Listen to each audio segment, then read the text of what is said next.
Dreamworld, the scam MMO alpha is here. This game looks great.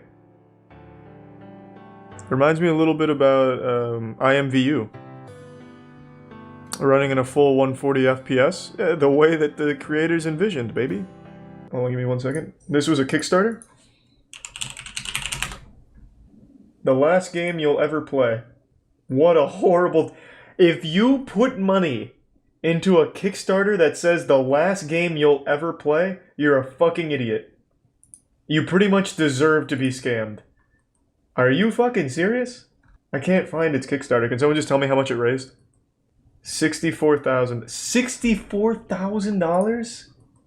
Let's see what people saw here that made them want to put 64K into it. I've been saying for years, Kickstarters are the dumbest things that you could put money into.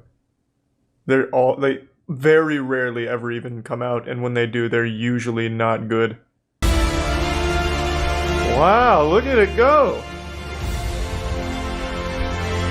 I'll never need to play another game again! All my friends are here! This reminds me of one of those old Windows 95 games. There's even frame rate issues in their fucking trailer. We want to create the world with the most freedom possible. If you see a tree and you want to cut it down, go cut it down. If you see dirt that needs digging, go dig that dirt. If you see a mountain that needs leveling, take that. So, like every other game that comes out like in the last 5 years? Waist high. And my fiance left me soon after. Jesus Christ, what does this have to do with Dreamworld? What the fuck is going on? And then Gary quit his job, and we added features every week, and we worked every waking hour. And then Dreamworld went from small white box test level to medium-sized island to a massive world where players could run around. So this is a bunch of like asset store pieces put into a world like every other Steam scam? Incredible wild ride. Excited to be. I've played so many Steam new releases. This is exactly the same thing. This is only the beginning. Hi, I'm Garrison. Hi, what's up, Garrison? I was working at Google, Facebook, and Apple, Wow. and I left to come work on Dreamworld. Zach has always had this idea of a single. Why did you quit? You didn't have to. Game world. Dreamworld will be the largest multiplayer game ever. Whoa, that's a big claim. Thank you so much for being a part of this Kickstarter I don't know about that. Part of Dreamworld. All right. And we'll see you in Dreamworld. I see why people put money into it. This looks good. I'm sure they get to it in the next Kickstarter video, but I bet Steve Jobs came back to life to invest in Dreamworld. Okay, now let's see what happened. Now that I'm caught up on the lore. This really has everything a gamer needs. The only problem is at some point you're gonna have to go get food and take a piss, which means there's gonna be time you spend away from Dreamworld. That's really the only flaw I can see. Look at this, he even has negative 214 billion shit particles. Dog shit loaves. Whatever this element is. Many YouTubers, in fact I'm so sorry to do this. Is that true, Peter? There's a vid by his ex-fiancée where she watches his Kickstarter pitch and exposes how much he left out. This is nutty. Where can I find that? Why I broke off my engagement. Why am I involved with the Dreamworld scandal? What the fuck is happening? I ended my engagement about 8 months ago. I heard. talked about it on the internet. It was real rough. He made a shitty game. It was bad. I don't need the public internet validation around. Whoa! What the fuck? That's what it's all about. I didn't want to internet points. What do you mean? However, to me, I'm like, what? I'm the ex in this situation. Like, why am I being involved at all in any way? Why? So you breaking his heart led to him scamming people. It seems. There are many people out there explaining. He says we're struggling to pursue our aspirations. I was doing fantastic. Thank you very much. Classic. You're just a talent. I had a feeling he was lying. I was able. But did you ever stop to ask how he was doing? Interesting job at this point, was fully supporting myself He was hurting. Like, he was literally multiple months into already developing this before I broke up with him. Like, he was in the midst of the truth when I broke up with him, and me breaking up with him did not affect that. Did it look like shit back then too? Honestly, I had already made up my mind to at least call off the engagement before I then found out. I'm learning so much about this guy for some reason. Okay. It's not the main reason, but it majorly affirmed my position to break up. So I want to break up with him now, and I'm not even dating him. Go back. Couldn't resize the ring to fit my finger because it would have entirely melted. The exact words from the jeweler were cheapest option on the market. I confronted him about the ring. I asked if he knew it was fake, and I mean, to be honest, this seems so he had been scammed, not involved with Dream World. But I'm invested now. And then when he called the jeweler after, I asked, he should have made the ring. He came to find out that the woman who actually in Unity the ring out of an asset, and then 3D printed it. She had actually. He also started saying things like, "Well, why do you deserve a diamond?" Or "Why do I have to buy you a diamond?" and things like that. He's going full Redditor. But again, it was really like California. Well, why do you deserve a good MMO? I flew back to New Hampshire early. I'm starting to see the correlation now. Proceeded to not I'm learning way too much about this guy. Consider going anywhere near a harder drug like coke. Like, it is. I didn't accuse him of being on drugs. But I can guarantee. And I'll let that stay as a personal thing. I don't need to know. So he has a history of being dishonest. So this is a newer video than this one. So I think chronologically, the next chapter in the Dreamworld saga is this one. Beyond that, a group of people have made it their mission to dig into every detail about the project and the people behind it, and it's an absolute nefarious shambles. The developers, if we can I know so much about this guy now. Which is so successful much. My fiance left me. My best friend Gary left me. My parents left me. We got so excited that I made a Discord channel and it left me. Which, of course, neglects to mention that you bought her a fake engagement ring to propose to her at a red carpet event and being universally panned by even success and being... Gary put nipples on these things? What the fuck? He had to go in here and custom add these nipples. This is just a stock asset. There are no nipples on this normally. Superstar coder Gary came in here and said, put some fucking nipples on this. My man, I really think he is a superstar coder. He probably made Google. Other players in the game are a floating sphere instead of an actual avatar. They tried to fix the absolutely terrible I'm just shocked there's other in people in the kind game. Of fog system. Essentially, a 13-year-old fresh out of his first IT class could essentially absolutely ruin this game for everybody involved by just telling the server whatever he wants to happen, and the server would say, yeah, you're right, that did happen. At this point, we couldn't even call it hacking or a hacker, because it's actually so easy that I'm pretty sure Cheat Engine could ruin the whole game out of the box. And that's Holy not all. shit. The things that... So if you invite people who they don't like, they also ban you from the server for just inviting people. So the worst part about this is if you back the game, the only place to get updates on the game is on Discord. And if you even ask a question or say something that they disagree with, they just ban you outright. They don't speak to you. It doesn't have to be anything serious whatsoever. You get banned, and then you can't even follow along with the game that you paid money for. What? Hold on, I want to read some of these. This guy actually had children running his game's Discord? Is that even, like, legal? Would that count as child labor? Unpaid labor from kids to monitor your product's Discord and manage it? That's such a weird gray area. What the fuck? Because people thought that these children, because they're children, were just banning people for no reason. When in actual fact, it was Wolf and Gary. So not only did they recruit these kids... Well, let's not, we don't know about Gary. Them we don't a know job if it was eventually, him. Which is... 64k is pennies compared to some Kickstarter scams. These YouTubers are milking this for their own content.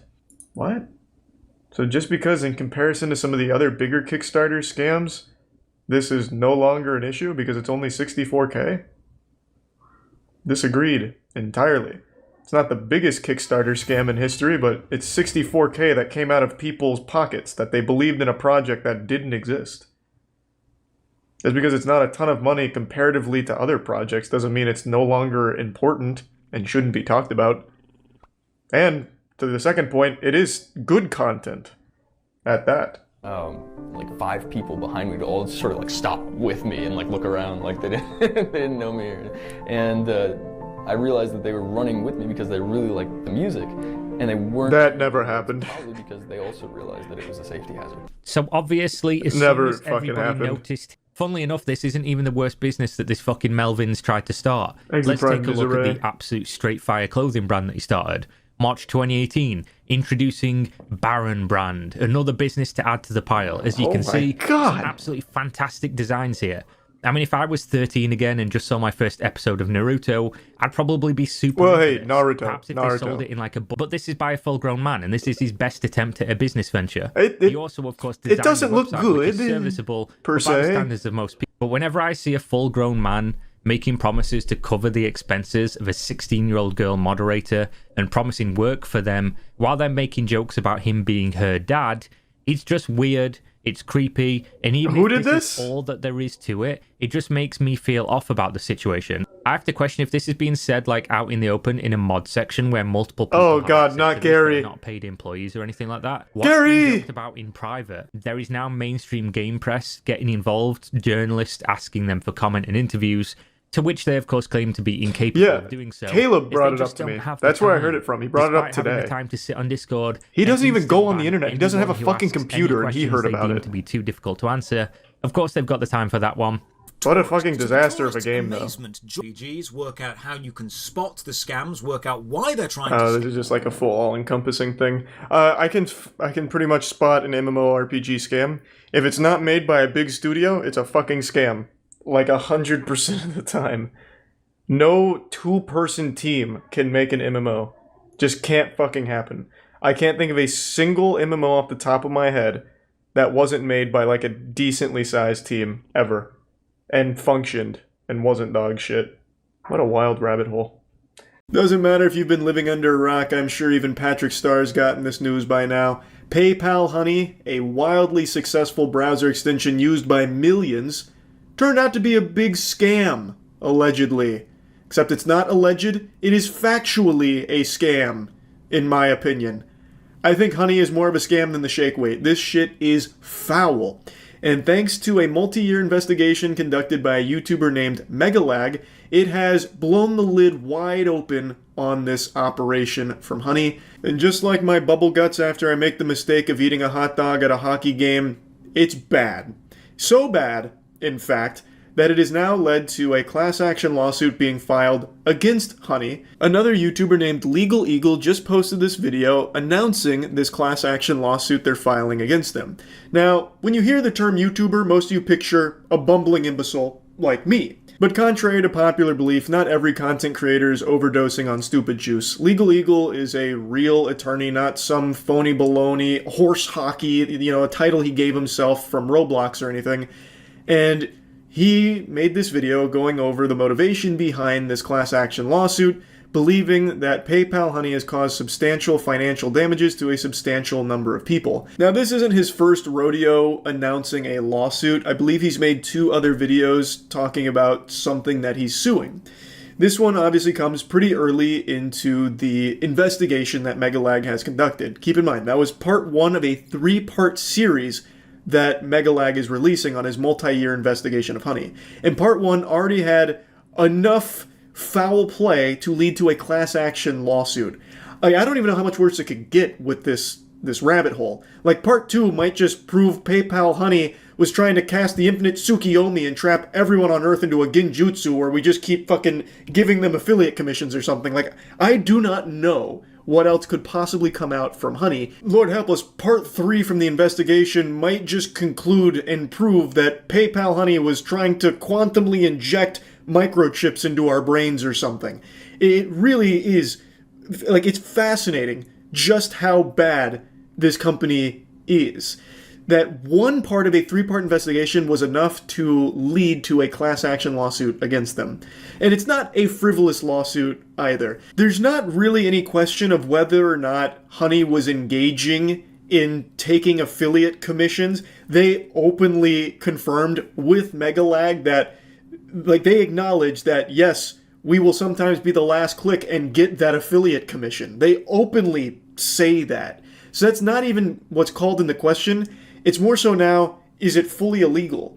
And in my moron eyes, like my idiot vision, I think it has to be, right? Like, I talked about it a bit on stream last night. I'll show you some clips there. But I think it is the textbook definition of cookie stuffing, which does have a legal precedent set that it's wire fraud. Now, I think there's been a little confusion on exactly how big of a scam this is, so I'm going to try and break it down into even simpler terms. A lot of people are under the impression that the only people affected are those that promoted Honey. Like, who cares about influencers that lost money, through commissions and stuff? That's not the actual scope of it. Even setting aside the blatant false advertising where Honey claims it gets you the best coupons available, which is proven to be untrue. In fact, they hide the best coupons from you because they work with the companies directly to give you what coupons they want you to have access to. So they'll give you like a 5% coupon, even though you could find a 20% one on your own. Honey tells you that doesn't exist. There's only this 5%. Setting that aside, which directly hurts the people that use Honey, setting that aside, the affiliate theft, what I believe to be cookie stuffing, it comes from people no matter what their familiarity is with Honey. So let's say your grandmother, this is the example I've been giving on stream to try and help explain it. Let's say your grandmother on Facebook, she has an affiliate link to baking supplies, Tupperware. She has an affiliate link for Tupperware, and she shares that on her Facebook page. And you, being the good grandson you are, want to support her and give her a little commission, and you could use the Tupperware. So you click her affiliate link, you go to the Tupperware, as you're checking out, Honey pops up and says, do you want to check for coupons? And you click, sure, I might as well. So you click that, it finds no coupons, you close it. And then you finish your checkout. Well, what happened is, when you click that from Honey, Honey took the affiliate commission. So your grandmother got nothing, and she'll never even know you clicked that affiliate link. Honey got the whole thing, because Honey is a brand partner of that Tupperware, not the grandmother with the affiliate link. Thus, when Honey poached the affiliate commission, they got all of the money, not your grandmother, even though it was your grandmother's link that brought the sale to the Tupperware. But that company will never know that it was the grandmother's link that did it. They will just see that it was Honey that got the last click. Thus, they have to pay out the commission to Honey. That's what's going on. Your grandmother had never heard of Honey. She never promoted Honey, but you had it because maybe your favorite YouTuber talked about it, or maybe you just happen to see all the advertisements elsewhere for it. That's the actual spaghetti and meatballs of it. It's not just people that promoted the Honey, getting butt fucked or anything. It's anyone that has Honey and then tries to click an affiliate link. Honey will take it, even if that affiliate link came from someone that knows nothing about Honey. And another good thing that was pointed out in Megalag's video, even when Honey provides no value at all, where you're in checkout and Honey says, hey, just popping up to let you know, didn't find anything. Like, even if you don't click anything, it just pops up and says, hey, I'm here, I got nothing for you. And you click, to exit out, you click got it to get rid of it. You clicking got it, even though it came up and said, hey, we didn't find anything, we're not even trying to find it, there's nothing here for us. Even though it did actually nothing, you just clicking got it will take the affiliate commission. And the person who had the affiliate link will never know that that even happened. Another big question is, well, how did people not know they were missing out on money? How did they not know they weren't getting paid? That's how, because you never even knew it was happening, because someone just having Honey took the whole commission, so you never saw any of it. I think for a lot of people there was a misunderstanding that people were getting paid by Honey, and they didn't understand how people didn't recognize they were just missing payments from Honey. Like, how could you possibly ignore that? No. That's not the case. Anyone that had Honey installed and engaged in clicking an affiliate link, that commission never made it to whoever the affiliate was. Honey would take it. So the actual affiliate would never even know that it happened, which is why it was impossible to ever even find out. That's what made it so slippery and so sneaky. And that's also why it's nearly impossible to know just how much money was lost this way, and why it's likely into the deep millions upon millions of dollars. Which is why I think this class action lawsuit could be huge. Of course, I'm not a lawyer, I didn't pass the bar, I don't know for sure, but it seems like there is so much money that was likely lost from this because of PayPal Honey stealing the affiliate commissions. Now, the next question a lot of people ask is, did PayPal know? PayPal purchased Honey for $4 billion. You bet your sweet Bippy they knew. I've been flip-flopping on this back and forth, but for a $4 billion purchase, I think they would have audited the shit out of that company. I think they would have absolutely known that this was like their bread and butter. Because how else are they making money? Like, really, how else are they making money when you really stop to think about it? Markiplier pinned the tail on the donkey. His gut was absolutely right. Like, PayPal would have had to have known that when they purchased this company. I think it's now just a matter of, did PayPal know that it might be illegal? Did they knowingly spend $4 billion on illegal business practices, which would be mind-boggling if that is the case, if the answer is yes to that question. So I'm very interested to see where this class action goes. But anyway, I want to show you some of the clips from the stream because we dove into their terms of service. Honey actually is so fucking scummy that they snuck some shit into their terms of service, which of course nobody's reading. Everyone knows no one reads the terms of service. Even the law knows no one is actually sitting through and reading through every single fucking term of service for the things they sign up for. But Honey knew that and snuck some shit in there to try and cover their own ass. Like I said after the initial part 1 of the investigation, this is going to be a huge class action. There is unironically millions of dollars that were probably lost along the way for a lot of different people. So I'm very curious to see just how big it gets. I think it's almost billions of dollars lost. I gotta stop the music for that. Okay, it's gonna be a lot of money, but billions? Is Honey even worth billions? PayPal paid $4 billion for it. I gotta stop the music for this. Did you know Honey's terms of service make it so you can't sue them with a class action? I'm gonna look that up myself right now. I don't believe you. But no one ever reads the terms of service. But I imagine Legal Eagle would have before the class action. Let's see.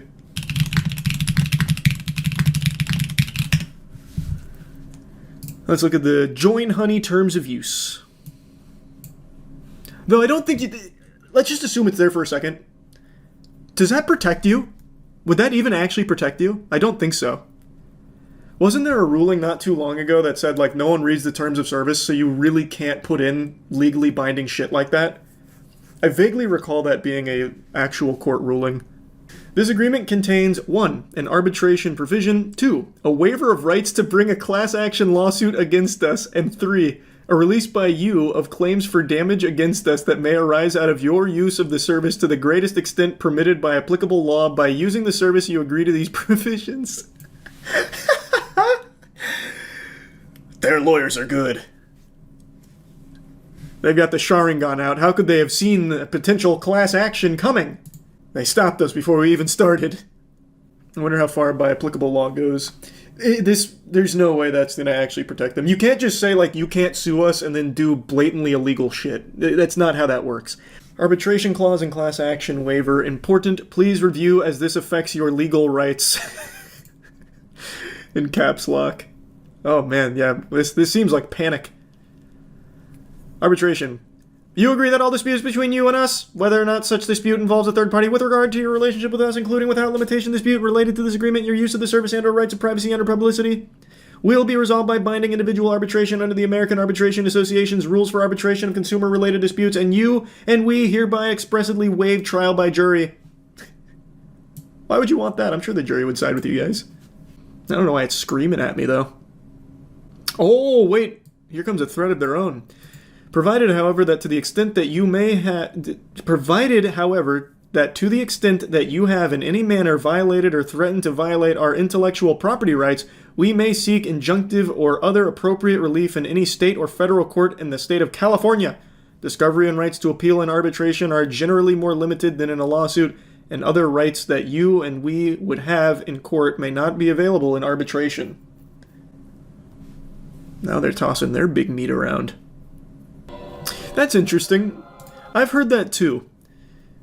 Someone in Legal Eagle's comments brought up that what Honey did could be considered cookie stuffing, which is a form of wire fraud, and that there's legal precedent for it.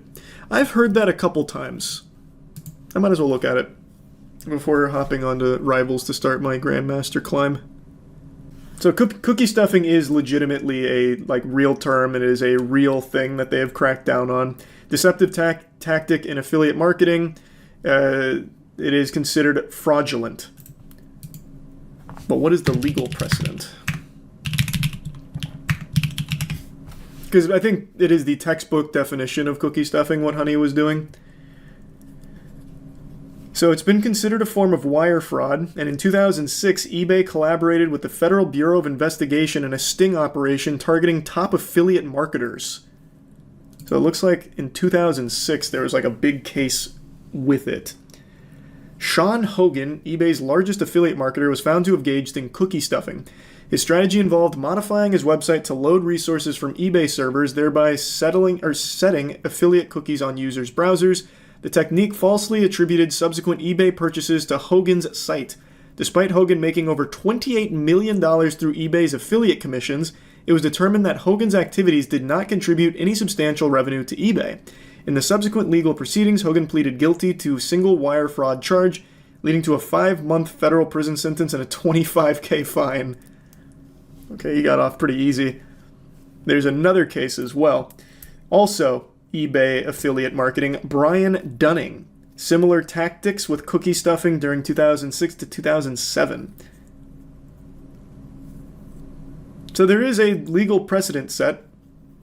They don't like it, but it's not harshly punished either. How interesting. Like I said, this should be a slam dunk case. I really think it should be pretty open and shut. They have a ton of money though, so it'll probably get hairy. You should go to law school, you'd be good at it. Brother, I'm a fucking moron. Why would you think I'd be good at that? I often exaggerate the scale of things that I talk about just because I find it to be more entertaining that way. So I'll make a video like, this is the biggest controversy of 2022. And what I'm talking about is how a Twitch streamer just got busted for selling photoshopped feet pics or something. But in this case, I actually can't overstate how big of a scandal this is that I'm about to talk about. This week, an absolutely massive scandal was brought to light. One that may have cost billions in wasted spending and potentially 16 years worth of misguided research. This is the story of how for the last 16 years, Alzheimer's research may have been based on a deliberate lie. Even just saying that out loud makes me sound like some kind of fucking tinfoil hat wearing Alex Jones caricature.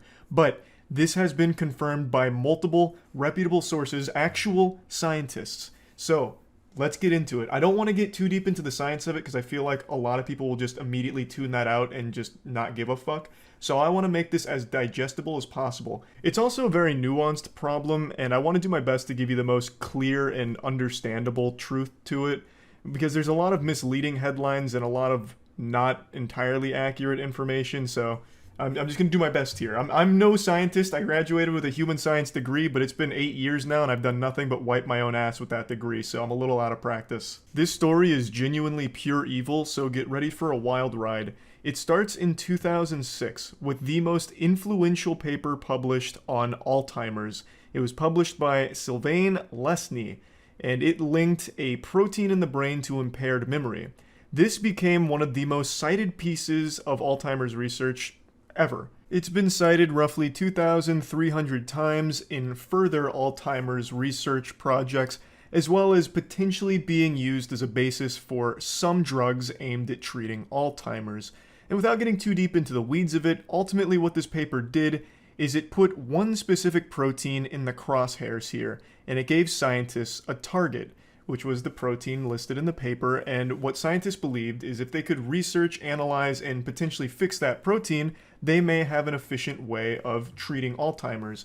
So it steered them down a specific path of researching, and fast forward to 2021, a neuroscientist named Matthew Schrag cannonballed down the rabbit hole and revealed that this influential paper may have just been a deliberate fraud. The evidence is extremely compelling. Matthew Schrag himself isn't saying anything like specific, like this is maliciously done to, fuck up research or anything. He's pointing out all the red flags, and it does seem like the data was falsified. And if that's all true, then there is the potential that for the last 16 years, all of the research and money that has been spent on researching and curing Alzheimer's has been completely wasted because this is deliberately wrong with falsified data.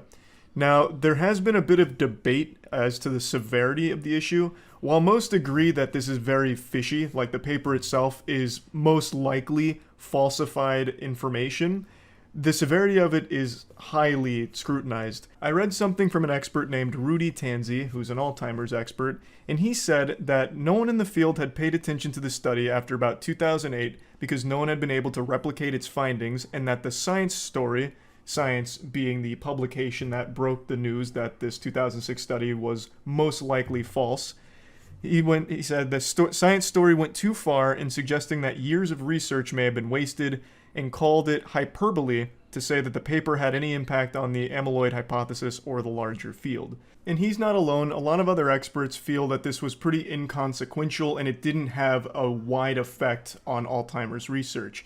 And while I think that that's a good case to make, that, you know, they weren't able to replicate the results themselves, so they kind of threw it out and haven't used it since, I don't really think that means it's not a big deal. The fact that the most cited Alzheimer's research paper is potentially manipulated and fabricated data is extremely alarming. It throws into question the actual peer review process here. Why was it up to an independent neuroscientist, a neuroscience super sleuth here, the fucking Sherlock Holmes of neuroscience, to debunk this? If you knew that these weren't replicatable results and that they were probably fishy, why not publish that to discredit it and stop that from being used? Because I don't think they know every single Alzheimer's expert out there. There's probably plenty of other places that have developed drugs that may actually be based on the 2006 study that is potentially wrong. It's just hard to say that it has no effect because you have no way of knowing that. You don't know what was being used by other labs out there. And I do think there is a big case to be made that this paper, being as influential as it was, did steer research in a certain direction where maybe without it, it would have been better off to explore other avenues. There's just no way of actually measuring the effect that this paper has had, but one thing is for sure, it is the biggest one. This was the landmark Alzheimer's research paper, and now it has come out that it is very likely false, and deliberately false. I'd also like to at least mention that a lot of other scientists believe that with or without this paper, Alzheimer's research would pretty much be in the exact same spot. Right now, a lot of Alzheimer's research is following what's called the amyloid hypothesis, which this paper didn't exactly, make. This isn't the actual genesis for the amyloid hypothesis, but it is the biggest one in that field. So a lot of researchers have said, no matter what happened with this paper, we'd still be in the amyloid hypothesis exploring options for Alzheimer's treatment regardless. So like I said, there just is a lot of debate on exactly how influential this paper was in Alzheimer's research. I've also seen a lot of people upset at Science, the publication that broke this story, for the handling of the reporting, saying that it's misleading and hyperbole and it's just causing more distress to people that have been affected by Alzheimer's or relatives that have been affected by Alzheimer's. And I think that's extremely misguided anger. Again, it's up to debate as to the actual effect of this paper, but I think the thing that should make people most angry is that a very, very popular piece of evidence, of research here, this 2006 study, was deliberately falsified. There should be no room for falsified data in published papers like this. Of course, science is always evolving and changing, so sometimes certain things are going to be disproven down the line, but what should always be true is that the data they submitted was submitted in good faith and accurate data, not fraudulent, manipulated, photoshopped, fake. That never has a place. That needs to have serious repercussions. That's where most of the anger should be directed. Of course, like I said, it's up for debate exactly the effect this has had on Alzheimer's research, but the problem is, a scientist deliberately submitted wrong information knowingly. That's the biggest problem. So the question becomes, why? Why would somebody fake the paper? And this is something I've said before and I'll say it again. Science doesn't lie, but people do. And Sylvain Lesny may have had a financial incentive to skew the results to fit his hypothesis. This wouldn't be the first time. For example, Andrew Wakefield, perhaps the biggest case of deliberate fraudulent science. Andrew Wakefield is actually the one who basically started the anti-vaccination movement. He published a paper that linked the MMR vaccine to autism, which was completely made up, completely false. But by the time he was stripped of his medical license, it didn't matter because he had already shown his full, greasy, dirty asshole to the world and got a lot of people to believe in false data. And to this day, there's still a large number of people that believe that vaccines cause autism, and it's entirely because of one man's falsified paper on it. So these have huge consequences. And there's one more example I'd like to highlight real quick. This is something I learned about in college. In the 60s, Big Sugar wanted to silence critics as to how unhealthy sugar was. So they paid scientists to write papers talking about how bad fat is and blaming fat for weight gain and all of that to try and placate sugar's responsibility, or sugar's role in like heart issues, weight gain, stuff like that. So papers can be bought. Everyone's got a price, I suppose. So scientists can sometimes be influenced by money from corporations. It's been proven in the past to happen. So that's a potential explanation for why these would be deliberately fabricated. But I don't know. No one knows for sure yet. This is still developing. But one thing is for sure, that there is something very wrong with that 2006 study. And there is the potential that billions of dollars and 16 years worth of research may have been steered in the wrong direction. And I think it's worth noting that Alzheimer's treatment can be extremely expensive. One of the newest treatments is called Aduhelm, and it's $56,000 per year. It's a lot of money. And who's to say now if that's based on like the correct science as opposed to fraudulent from 2006? You just never really know for sure now. There's just always going to be an air of doubt around it. I don't exactly know how you fix the problem either, besides just get extremely strict on reviewing the papers. I don't really know. I don't have a solution, but it's a very scary problem. And I just wanted to highlight it here because I found this to be like a very big deal that I haven't seen many people mention outside of like the actual scientists who are talking about it. So yeah, anyway, that's about it. So yeah. Hey, I just wanted to say thank you all for joining us here today at the funeral service for FaZe Clan. They had a great run, one of the biggest orgs in all of esports, gaming in general, really. And now they're buried 6 feet under. I'm sure you may have taken a look at the FaZe stock price over the last couple days just to have a good, hearty belly laugh. This puppy is crashing harder than DB Cooper when he jumped out of that airplane. It's down to 42 cents, and it's at risk of being delisted from the stock market itself. A 95.8% decrease. It is disastrous, and it only continues to get worse. A lot of FaZe Clan veterans have come forward with their horror stories about being in the org and everything awful going on behind the scenes, and it's honestly heartbreaking. Like, it is rough. It seems completely miserable, and just this sinking ship, this festering wound that continues to ooze pus. And it's all very public because now it's publicly traded, so more people can see it. And more members are coming forward. It's just a catastrophe. And I wanted to talk about it a little bit today because, I mean, all of you know, I own an esports organization, Moist Esports. I promise you there's no orgs doing it like we're doing it. We're the best goddamn org in the world. And we're also losing tons and tons of money. But the difference between us and FaZe is we know that. We're in it losing money with a smile on our goddamn face because the content is legendary.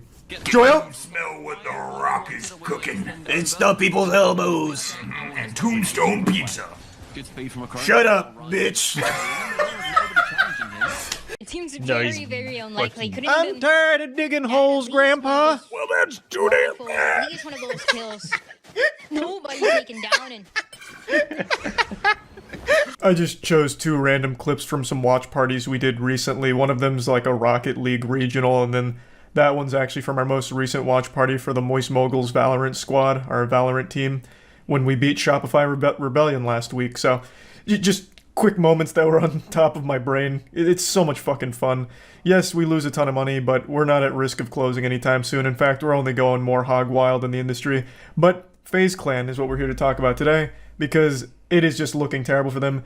FaZe Tico recently put out a video putting them on blast, going over some things, and I kind of dove in detail on some of the stuff that I've learned in the industry and exactly what's going on over there. So I just wanted to talk about it a little bit.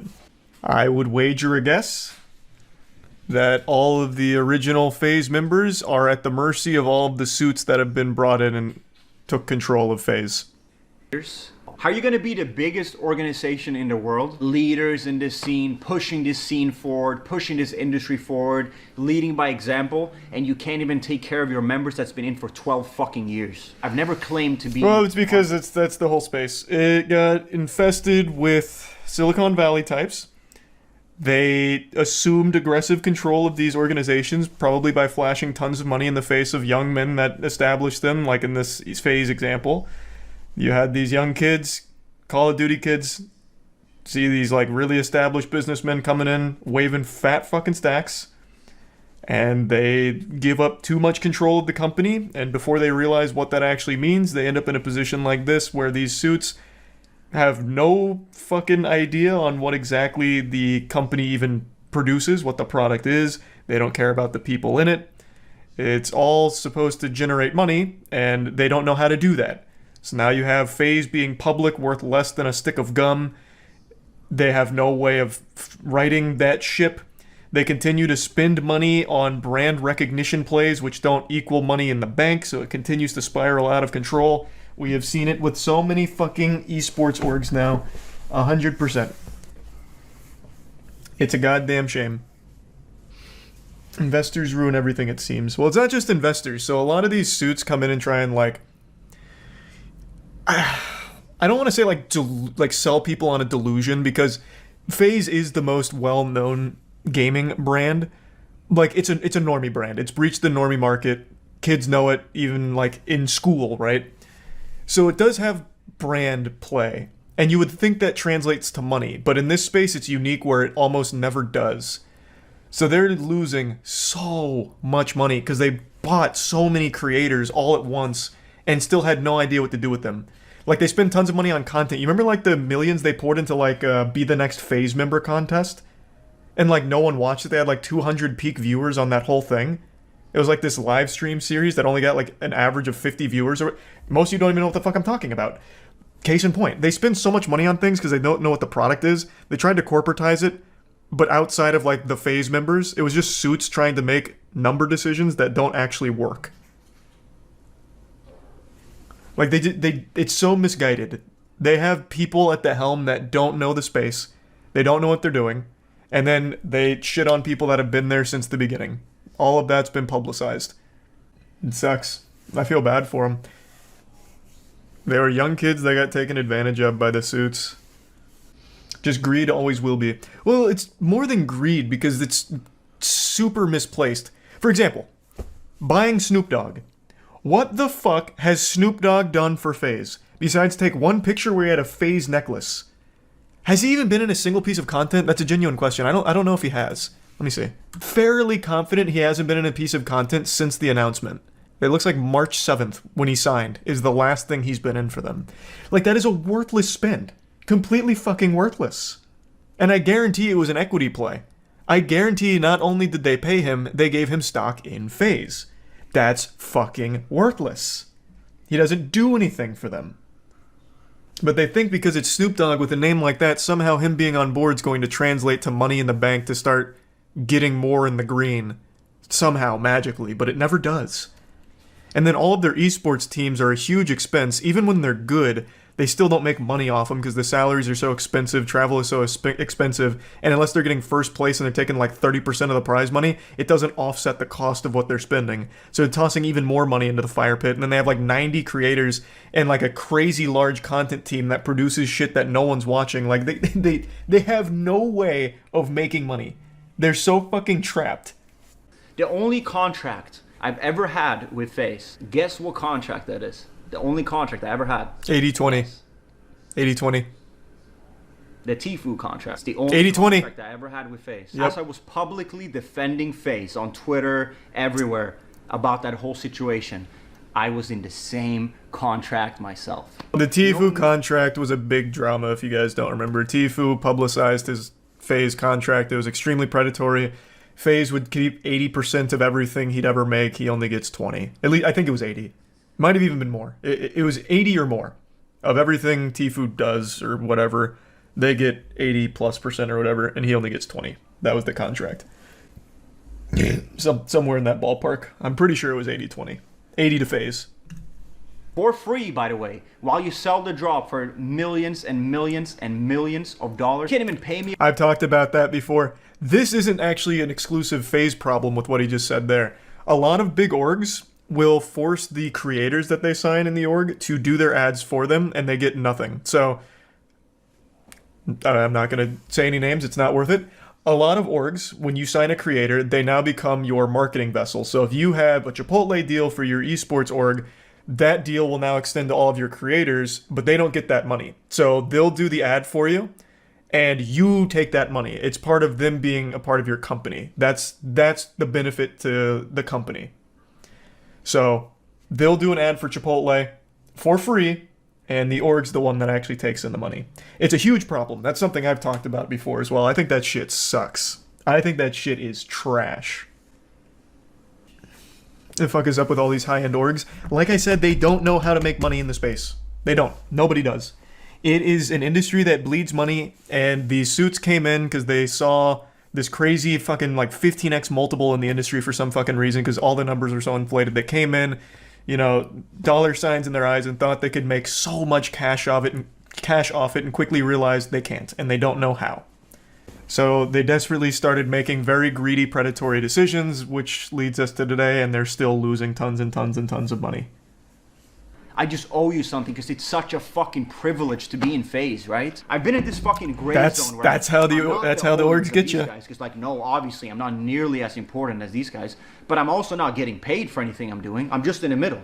Hey, you're a valuable. For what it's worth, though, Tico, they're also not getting paid. So like the other members he mentioned, like the other co-owners, when Tico's doing those free ads for them, they're doing the free ads too. And FaZe itself, the org gets the money, but it doesn't offset the cost, so it's still just zero. They still aren't getting shit from it. It's a complete fucking wash. Does FaZe have Bronny? I'm pretty sure FaZe has Bronny. LeBron's son? Yeah, they do have Bronny. I thought so. All of those people are probably not only on payroll, but also own shares in FaZe, like he mentioned. And significant ones, too, I imagine. Which is fucking worthless. Worthless. The actual idea of getting a celebrity involved in an esports org is cool, but only if that celebrity is actually going to be active in the org. Like, I have no doubt, in particular, Lil Yachty could have been huge for FaZe. And actually, I think he did do quite a bit with FaZe for a little while. I don't know if he still does. But, like, that can work. You bridge the gap between normies and your org. And if that normie lightning rod, like Lil Yachty, is enthusiastic about the org, a lot of good can come from that. So it's not a bad play, but they're choosing the wrong partners and giving way too much for it. And the first way in for me is me having to invest $50,000 of my own money. And even in that whole process, they fuck me over. So I'm asking you, this is not a video where I'm going. Damn, that's unlucky too. That 50K would go a long way right now with FaZe public stock in the absolute shitter. Unlucky. That 50K, I bet, didn't even buy him a full percent. Probably not even close to a full percent. FaZe used to be valued at $1 billion. Yep, FaZe used to be valued at $1 billion before going public. I think it was actually right before going public. And now it is valued at, I believe, 30 mil. Let me double check. Sorry, I exaggerated. It was worth just shy of $1 billion in October 28th of 2021. So not that long ago, a roughly $1 billion valuation. Oh my god, that's another thing that I've talked about a lot. So since all of these orgs have been taken over by these corporate zombies, they do not give a fuck about any of the teams at all. Even when they take first place, you'll be lucky to get a tweet out of them. You'd be so privileged to get like a tweet out of it. Because it doesn't matter. They don't make fucking money off of it. And they're realizing that now. Even when they take first in a major, they don't make anything off of it, and it pisses them off, and they can't figure out how to monetize it. Show them. What the fuck do you mean? I don't make any money off of it. But Ludwig and I know that. Like, Lud signed up, no, he knew our financials. He knew how much we were losing. And it's a lot. But the difference is, we know.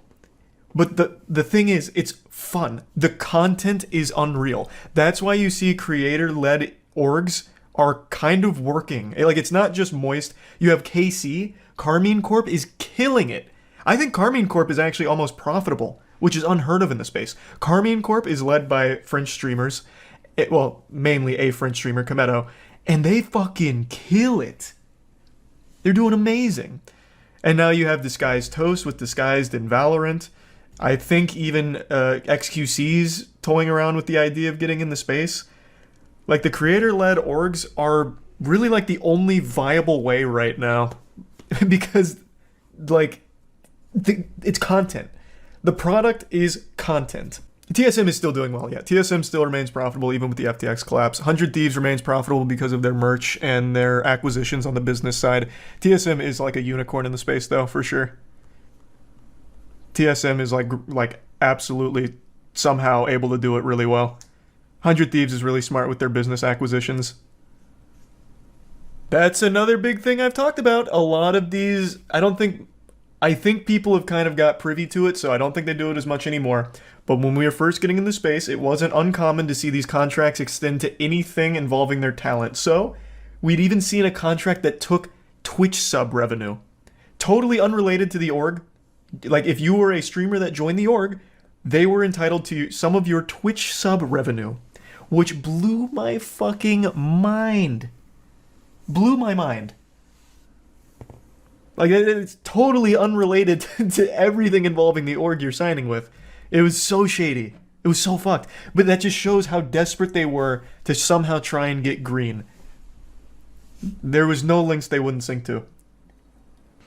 Yep, none of that is surprising. I think all of that's... I think Rain also talked about that a few months ago.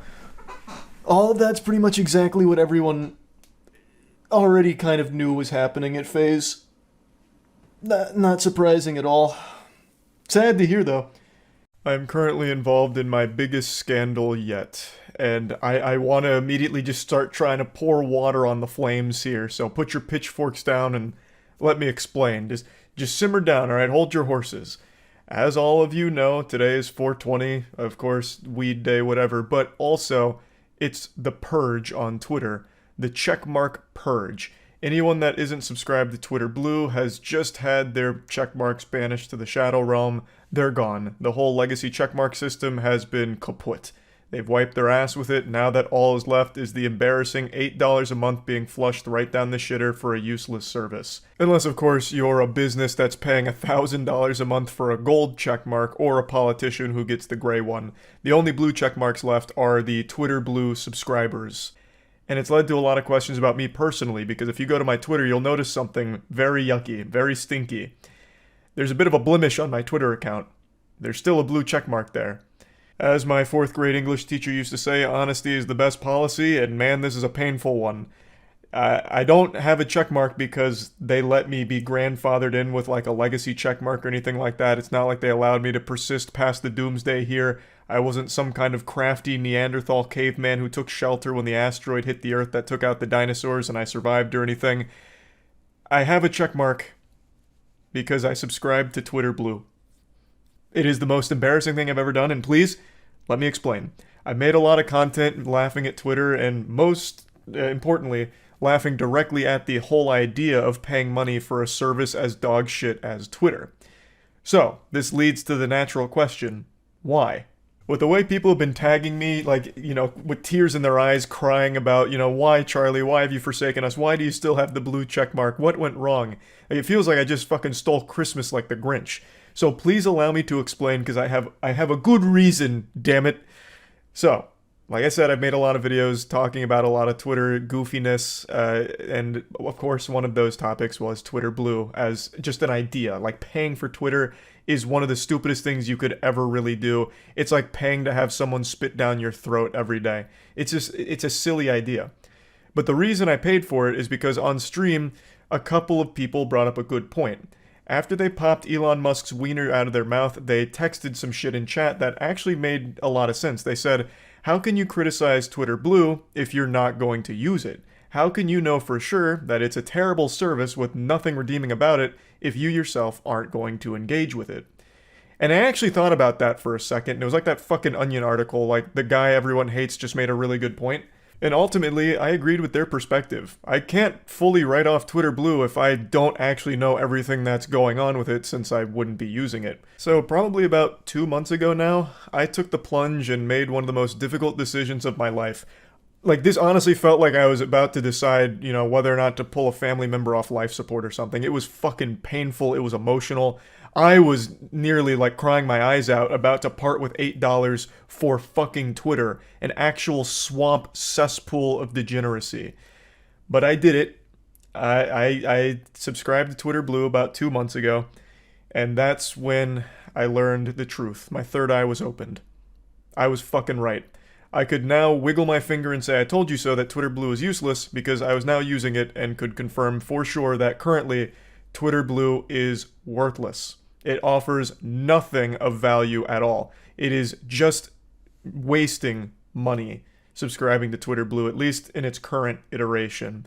And all of the memes about like this motherfucker paid for Twitter, I think that's totally fair. I think that's super accurate. You deserve to be shamed if you're paying for something like Twitter Blue right now, because there is no reason to. There is literally no reason to. It is literally a Boy Scout badge just to get bullied publicly, and nothing else. You don't have access to any useful tools. You don't have access to any useful features. I'm going to go over everything you get with Twitter Blue right now so that you can see the full scope of just how meaningless it is.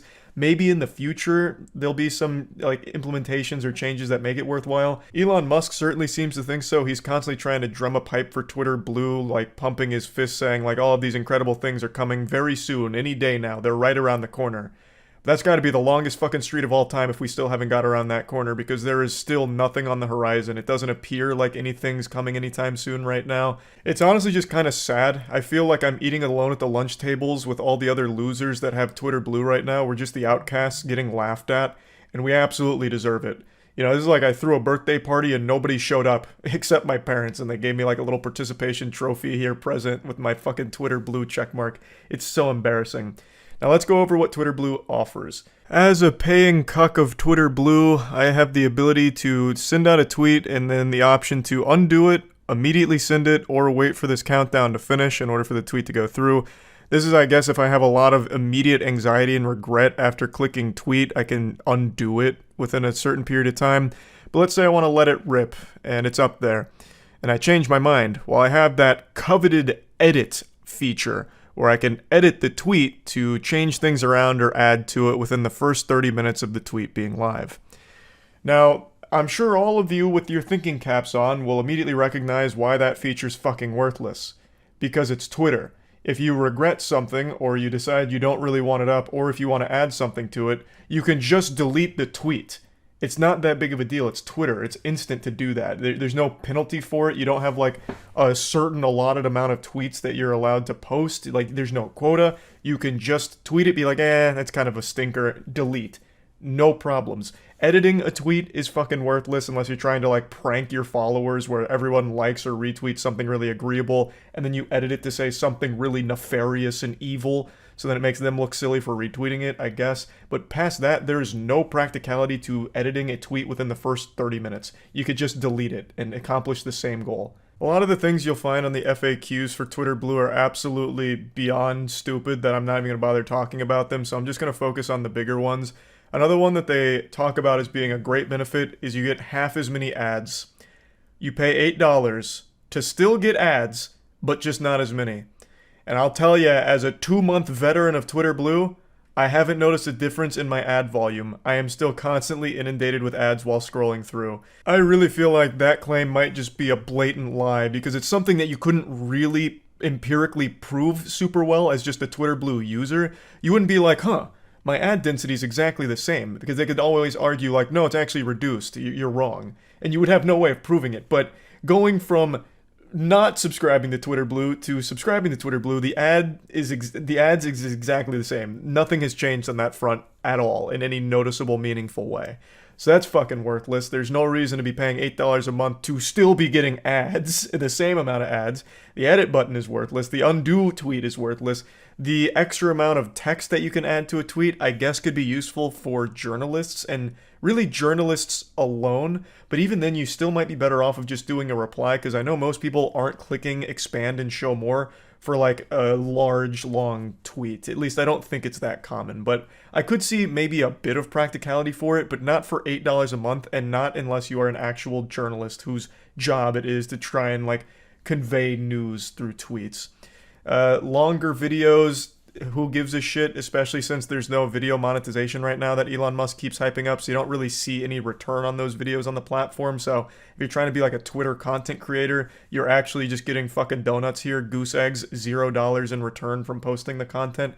Now, he does keep talking about how he wants Twitter to be a platform for content creators who subscribe to Twitter Blue, so he wants to be able to monetize that content, so maybe eventually that might be something worthwhile, but right now it's just literally not there at all. And really the only other big feature that's currently here that I've seen a bit of buzz about is the subscriptions, which is a paid thing where followers can pay to subscribe to your Twitter, which is cuckoldry, even more shameful than subscribing to Twitter Blue in the first place. I think this is beyond embarrassing and worthless. This is fucking tragic if anyone actually subscribes to a fucking Twitter account. But here's how it works. So a follower of someone with Twitter Blue can subscribe to their tweets for $5 a month, and as a Twitter Blue user, you can see what you stand to gain if whatever percentage of followers sign up for this. So on mine, it has this really misleading shit about how much money can you make with subscriptions. Well, if only 2% of your followers sign up at $5 a month, you get $252.4K per month, which is crazy. That is a huge, huge, huge amount of money right there. And this is like that classic, if everyone watching this video sends me $1, I'll be a millionaire type thing. Like, it's fucking stupid. This is very misleading and manipulative. There is 0% chance that 2% of any single Twitter account would ever subscribe to them for $5 a month. It's not going to happen. I would wager a guess that 0.0000001% of any account's followers would even consider paying $5 a month to subscribe to them, especially because there's no benefit to them for doing it. There is no real reason for it. This is what subscribers get. They get a badge. Whoopee! And then bonus content with unscripted thoughts, ideas, and opinions with extra tweets and personal replies. Oh, so you mean just more normal tweets? Every fucking tweet is just an unhinged, unscripted thought for the most part. And then it just says more features coming soon. They couldn't even find something else to round this out with. It's just like, yeah, and then maybe we'll think of other things. So you actually get nothing for it. 2% of your followers will never subscribe to this. It is a complete pipe dream. So I'm not turning on subscribers. Like, I don't need to actually take the plunge on that one to know how worthless it is. I'm not going to bother. Now, I know Mr. Beast has subscribers on, and they've been like really pumping out notifications to let people know that they should subscribe to him, which is super weird, but I do know there are people that are turning it on, and I'm very curious on how that's going for them, because I can't imagine it being super successful when there is no benefit to subscribing to them. You get nothing.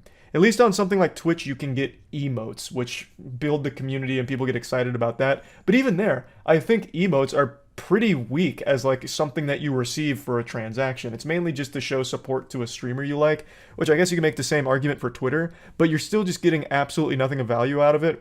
And to show support to that Twitter user, I'm assuming they have other platforms anyway that are more direct to them, that you would probably be better off showing support through those as opposed to Twitter itself. Now, this is like the last main feature with Twitter Blue that I wanted to discuss in this video here.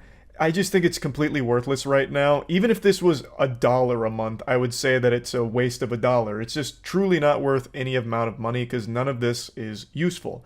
But that's not to say that it can't be in the future. I do recognize that this is still very early. This is still like a very primitive build of Twitter Blue. So maybe down the line there's going to be some practicality and some benefit to some of this shit. And it might be worth money then. Like maybe then it would be a worthwhile subscription service. But right now, not even close. And everyone that does have Twitter Blue deserves to get laughed at for being financially irresponsible here because it is just absolutely not worth it. Like I said, it could be down the line, but from everything I have access to with Twitter Blue right now, it is far from a good service. So I wanted to explain why I still have Twitter Blue. I really do think it is important that if I am going to be talking about a service like this, that I need to at least be subscribed to the service to have a full understanding of how it all works. That is the only reason that I have Twitter Blue and am wasting money on it. So that way I can be as knowledgeable as possible on the subject. So hopefully that explains all of that. That's really about it. So yeah. Chronicles of Elvira, $8 million Kickstarter game? Oh, Illyria? $8 million game reveal. Did this actually receive $8 million in funding? $1.3 million. I'm assuming a company or like an investor came in as well, if I had to guess. Surprisingly, unlike every other Kickstarter game ever, they haven't just completely abandoned it. At least they're giving updates still. Okay. I'm interested. Let's take a peek. Well, actually, let me watch their initial pitch while we're here. Because they had a huge ask for this. 900K. Hyper J. Hi, I'm Jeremy Walsh. What's up, owner Jeremy? of Soulbound Studios and creative director of the innovative new MMO Chronicles of Illyria. I'm here today to talk to you about the Kickstarter we're running for this new. When a game says that it's innovative, I know that it's not. Possible and immersive. Hi, team. Hi. What the fuck's going on? Coming from a broad range of game companies such as Microsoft Game Studio, Sony Online Entertainment, Can I just see the Fox game? Studio, Monolith, Bungie, Snowblind Studio, Pandemic Studios, and Liquid Entertainment made sure that and lands really it just require player skill. Here we the best go. example of that is our combat system, which we'll talk more about later. Wow. The fourth design pillar of and a lot of MMOs, they automate things such as fast travel and a mail system in Oh, order God. to make the game go by faster. Yes. What we want to do with Chronicles Quality of of life. Slow the game down again. Give you an opportunity to travel from point A to point B, to stop and bank camp. That's a hard sell and to on me. reintroduce those elements that allow opportunities for dramatic. We events. removed everything that makes the game Now that we have a fun. high-level overview, where we permanently kill a character when they die of old age or of combat wounds or whatever. But a problem we ran into. If they don't eat healthy, they get players diabetes. want some feeling of continuity. You have to Don't want really take care of your everything character in just like Illyria. so accumulating, Illyria. and then have to restart. It's just not. one of the things I'm really excited about with Chronicles of Illyria, and one of the things that we're doing a little bit differently, is the introduction of a family system. The Oh, family system is wow. so important. It's actually the third step in character creation after picking which soul you're going to use. Maybe you go down the dark side and you find alcohol. Today, the first thing you do during character creation And is the actually family doesn't like determine your that. class and race. I'm of no benefit to them, or if I do come along with This is a really long Kickstarter pitch, I'll be You're honest. dead weight, exactly. This So ma- in this is like a case, lot we more introduce a effort than system most bad that specifically caters to the Kickstarters. family, which is the bolstering system. And it doesn't even seem bad the so bolstering far. system works like this. If you're in game, they are actually Estimated delivery Not only can you 2016. walk, run, sprint, jump. You can also vault, climb onto walls, hang off ledges. I see, it's been a while. Climb onto the rooftops and do flourishy jumps if you want to. But the system. Look does at not that hold shit, you. he's free running. It's completely player skill based. You need to I know saw what that your kind of shit in character YouTube can do, videos. as well as What happens when they don't deliver? So you Nothing. could actually build up a huge reputation. There's no obligation for them to even deliver anything ever. To a large number of A people. lot of them don't. And then you can also set up a. Okay. Those are This is a lot to take in. Let's just see what we actually ended up getting. This pitch seems like one of the most ambitious titles I've ever heard. I wouldn't be surprised if somewhere at the 15-minute mark they introduce a system that allows you to literally import your real soul into the game and live out the rest of your life in Illyria. So let's see what we actually ended up with. This is a story about a game that claimed to give players the freedom they wanted, freedom to live, freedom to die. Hundreds of thousands of fans, 6 years of waiting. Finally, a game lets me die. Day, no one. If you die in Illyria, you die in the real In a world. fantasy land I where believe it. seemingly anything was possible. For many, it was literally a dream come true. So where did it all go wrong? Let's start at the beginning. April 28th, 2009. 2009? Kickstarter, a crowdfunding platform launches. September 20th, I was gonna 2009, say. the first, or at least the first instance Jesus I could Christ. find. October 10th, 2012, the Game Developers Conference. Star Citizen is announced. Yo, it's the one. Ever presented. That's like a $300 million crowdfunded on a scale piece of beyond shit. anything we'd ever seen. September 18th, 2015, the first ever screenshot of Chronicles of Illyria would be shared on the company's Twitter timeline. Look this at time, that the community beauty. is already beginning to grow, giving the company anywhere from $5 at the lowest level of contribution to $10,000 for the King or Queen package at the top level. Each package would allegedly These would come be with an some array dapper. of goodies to tempt in the potential backers, ranging from a wallpaper and access to the newsletter at the lowest end, Thanks, through some and a bogus. literal kingdom to rule over in the game at the high end. For $10,000, you could own your own kingdom. And of course, you're probably wondering if anyone would pay to be a king or a queen. They did. 4 of them. The launch And of the now Kickstarter they're subsequent financial very success was unhappy, I received bet. Mostly positively. Project funding will continue on our site, chroniclesofillyria.com, after the Kickstarter ends, starting June 6th. We will offer the ability to upgrade Yeah, your it sounds about existing right. pledge. When the website came up, it would feature Wow. a ticker which showed the exact dollar amount raised from the various products and perks sold on the website. Holy shit. And it would continue to tick by month after month as more fans of the genre caught wind of Chronicles of Valyria and became enamored with the idea of this unbelievable journey they would soon embark upon. But why, At this point of though? The story, we have to introduce a supporting character. Just wait for it to come out and buy Common it. payments. With this came an admission of neglect in transparency with the community that had supported the dream to this stage. The game was not progressing at the speed they had promised. The inability to attract world-class engineers to... Let me see. What does this statement even mean? Second, we wrongly assume that having a kick-ass game design, rock-solid team of core employees, and successful Kickstarter under our belt would immediately draw in world-renowned talent. Wait, what, you wanted, like, Logan Paul to promote it or something? Is it, like, what the fuck does that statement even mean? We continue to have only a single engineer from May until December of 2016. Alright. Well, that'll do it.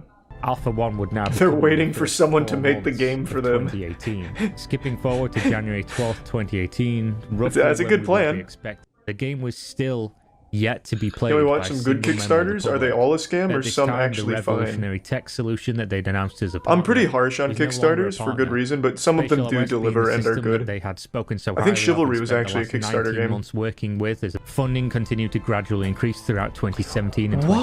Why? But there was something in the air. They made The game almost was $1 million more and more doing flack due to nothing. release deadlines, lack of communication, and of Holy course, an shit. increase in worrying crowdfunding events. The cracks were already beginning to show. The official channels for communication, the Discord, the forums would become increasingly hostile, and more people were either being banned or removing themselves. The updates were less and less frequent. The features They're showcased were lost. less They don't get to own a substantial, kingdom in and Alaria. we had not seen almost September 6th, 2019. Let's The go. first gameplay footage of Chronicles of Valyria seen It for looks over so 2 good! years, since October 30th, 2017. This is gonna change everything! Disaster. The first video ever from Soulbound Studios to receive a negative like to dislike ratio since the announcing of the game. This looks like some shit This we'd play will on be the bad turning game point in nights the from story for Steam. most. Comments flooded in Oh my asking what God. was going on. Why did the game look this way? I posted a video claiming that Chronicles of Valyria would soon cease Oh, operations now how at the dumb do you studio, feel now, and the huh? game would subsequently be cancelled. With the pre-alpha, the players would finally get to test the Oh, game. The let's game get was it. finally inside. One more step and pre-alpha would be in the players' hands. The Wow, Settlers of Valyria it actually event would looks last like for 45 RuneScape. days and allowed the Like if community to buy RuneScape, plots old of school land RuneScape within was the made game in world Unity. for between $65 Holy shit. and $1,350 each. 20th of March 2020. Wow. The post opens. Soulbound I feel Studios stupid for being hard excited for work on Breath of the gameplay Wild features 2, and technology when this exists. It will deliver Chronicles. Pre-alpha was available to the backers, titled Trial of the Tested. This would turn out to be nothing more than a small obstacle course. Something many developers claim to be able to put together in a matter of days. or What the hours. fuck is The this? announcement It's posted actually RuneScape. They gave you an agility course. Climbing, ziplining. Oh my and God. running. The post, of course, ended. reminding Jagex has a all that the lawsuit on their NDA, hands. The non-disclosure agreement was in effect. No one would be permitted to show footage of the gameplay. It really nor does would look be like a allowed to student speak game. Of the experience. Like a Quote, freshman "Small at playable university." Experiences are planned. As this was happening, a new player was approaching. A Discord appeared, titled Class Action for COE. A Discord dedicated Oh, to baby. voting to get restitution for the community that had funded this Wouldn't project work. to completion and been delivered. Literally nothing. doesn't work. April 9th, Kickstarter 2020, scams never a get held letter from accountable. Jeremy to the public, correcting a misunderstanding. But I like the It was chutzpah. never his intent. The blog post raised more questions than answered, talking about transparency, restoring the forums in a read-only I state. can't believe and it didn't come out. Shoring of backers. 17th of August 2020, movement in the class action lawsuit Discord. Some backers had hired lawyers and the ball had started to roll. But the surprise here, the letters are dense in legalese, but both of them are uniform in their reply. Our clients did no wrongdoings. Our clients will not comply with your demands. Oh, they're playing hardball. Neither side willing to budge. The only solution, settle it in court. A Let's costly fucking and get it. time-consuming undertaking. 3rd of In February Illyria's 2021, court. You have to play legal papers are in-game filed with a at district the courthouse in court. Everything Illyria. is now in motion. Until today, the 1st of April 2021, when I'm recording this video, not a single soul outside of Soulbound Studios has played Chronicles of Valyria or could attest to the authenticity of the project. Thanks to Prime No Brady one and ever Resub played Smack. this game. and many would be waiting patiently for the legal proceedings for clarity. The prevailing sentiment being that if Jeremy wouldn't share with us the real situation, perhaps they could force him to in court. This Good is idea. The Chronicles of Valeria. It was great. He's been crushing it. We watched like 4 Kira TV videos because he's covering so many MMO scams that I've become addicted to. And what remarkable timing, because 2 days ago they released another episode from Chronicles of Valeria. I am so excited. So we saw the pre-alpha. Actually, hold on. Before I do this, let's watch like a full let's play of it. Shortcuts? Because my Kill the intuition... guy yet? What? Oh no. Oh, ooh. Oh. It's alright, we'll just ignore that. That's a... Flipping issue. That'll be a time There's the time skull loss. over in that skull hit on the left hand side. Raging River, right? Oh, he's looking at Oh, there's some combat in here. Oh. In fact, it even looks pretty smooth. Oh, wow. He dead? He's Maybe. dead. He's definitely dead. Very He's suspicious. playing a death animation. Does that count? I think I didn't watch him die. You didn't watch him die. Is that part of the requirements? We're just gonna assume that he I feel died. like you then. guys... Alright. And then... Is this the second or first one? Oh, this is the first one. Oh. Fuck, Illyria is so beautiful. I wish our world could look like this. It's like if James Cameron made a video game. And then took a shit on it. Man, I'm about to start tearing up.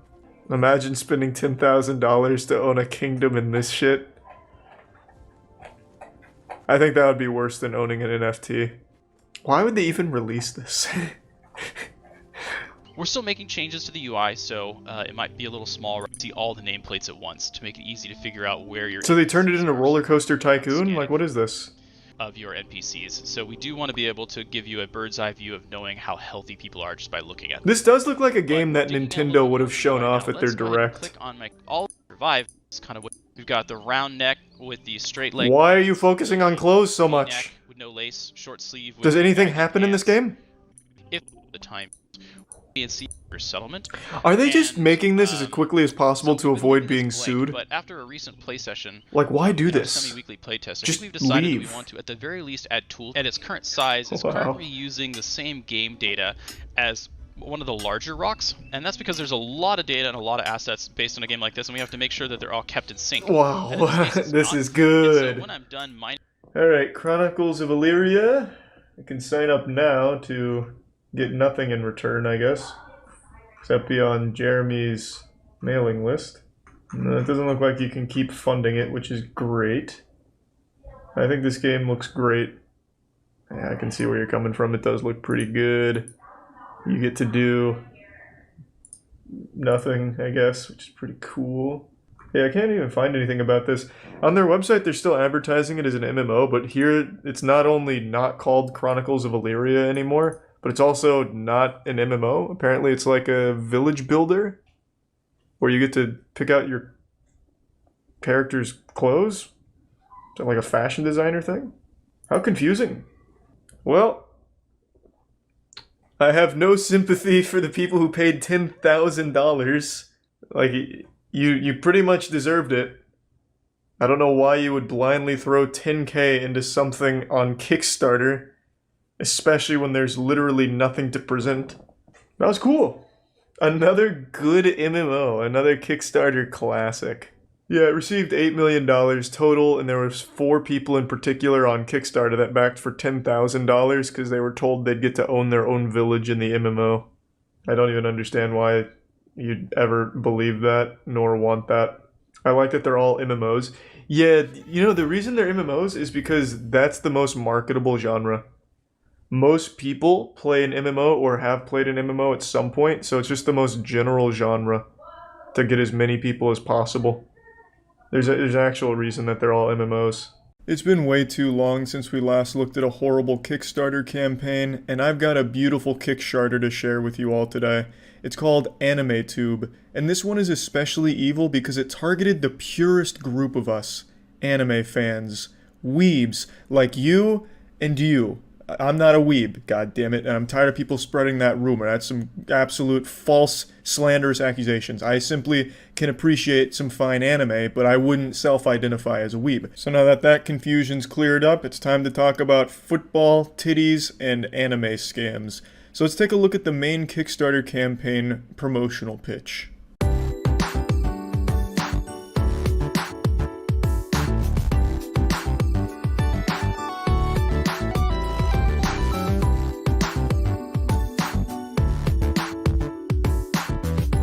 Ooh, Anime Tube's coming in here raw, no rubber. The condom is off and they're not playing fair. Taking shots at Crunchyroll. Anime Tube won't crunch on your roll. Fucking Gangnam styling on Crunchyroll's corpse after that one. Damn, Anime Tube. I don't even understand, like, why the fuck that's there. It doesn't make any sense. That just sounds like some weird sexual euphemism. Anime Tube won't cream in your pie. Like it doesn't work, won't crunch on your roll. It's super dumb. Don't forget the things you see in this video because their actual product completely contradicts some of the things that they even say in the video.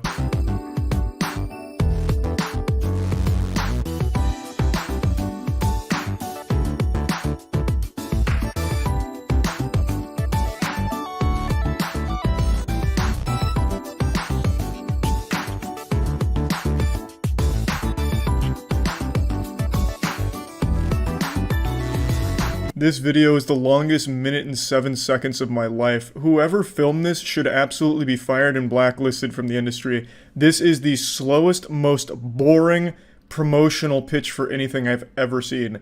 A single shot will last like 20 seconds in this video, and it does nothing. It is trash. It is absolutely awful. It's a minute and 7 seconds, but I feel like by the end of it, you've aged 6 years.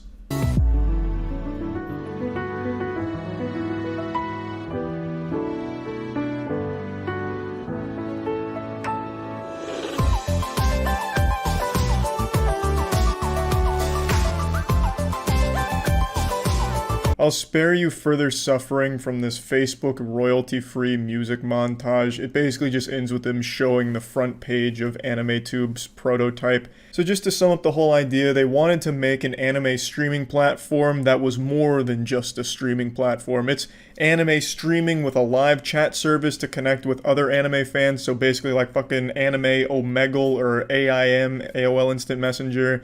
And also with a virtual assistant AI, which can not only recommend titles to you, but converse with you and connect with you on an emotional level. So they're basically creating a fucking waifu therapist, which I'll get to that section in a moment. So just to boil it all down, AnimeTube was a streaming platform for anime with the tagline, free anime for all. And my god, they did it. They created a true utopia, the perfect anime streaming app. Don't take my word for it, look at these testimonials.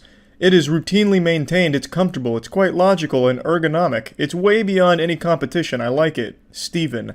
That is the Steven that said that. Notoriously picky with his anime apps, and he had that to say about it, calling it ergonomic and comfortable? Like, that's huge praise from Steven. But he's not alone because then Robert says, the best app for on-hand anime.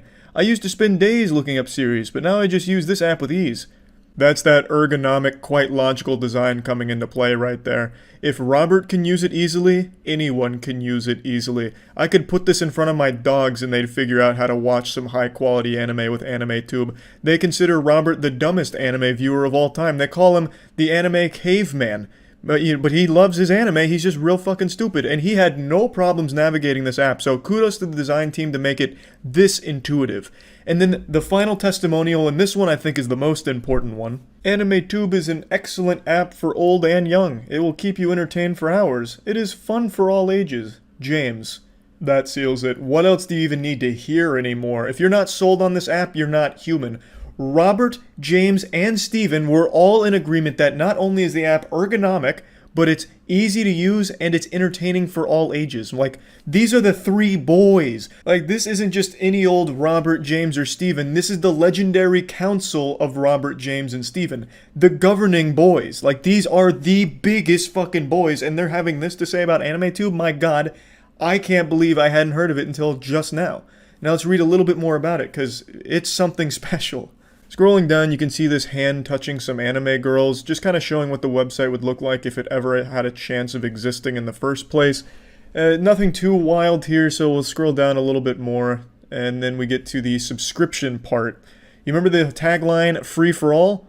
Yeah, throw that shit right out the window. Look at this pricing scheme. It's looking real good. Yeah. Ah, that's super interesting. Free for all, but best if you pay for it. If you don't mind, please. And then, of course, they throw in the competition saying that they're low rated and what they're doing is actually the ultimate free anime app. And the amount of delusion that you have to go from showing the subscription pricing model to then calling it still free is just baffling to me. So basically what they want to do is make it free with ads. And you can pay to get the ads taken off. Which is eerily similar to what the competition does. Crunchyroll's pretty close to that, where it's free with ads, but you can pay to upgrade. So to me, it does sound like AnimeTube did want to crunch on that roll just a little bit, considering that they're just taking existing apps and making them shitty. But let's move on to the actually wild part, Amy-chan, their virtual assistant AI, which would be native to the AnimeTube platform. So, Amy-chan will help users find additional content, so based on user history, favorite anime, shit like that, and build a show and movie queue. They want it to be more than a virtual assistant though. You see, they want Amy-chan to be like a fucking Skynet supercomputer kind of thing. Q&A capabilities where you can ask her questions and she'll answer them, kind of like the Microsoft paperclip from back in the day when you'd ask it questions about PowerPoint. But it's not that simple. They want her to also be able to connect and converse with the users. Through natural, branded anime-style speech, Amy-chan can converse with users and connect with them on an emotional level. They are quite literally trying to create a waifu therapist. This is actually pretty heinous.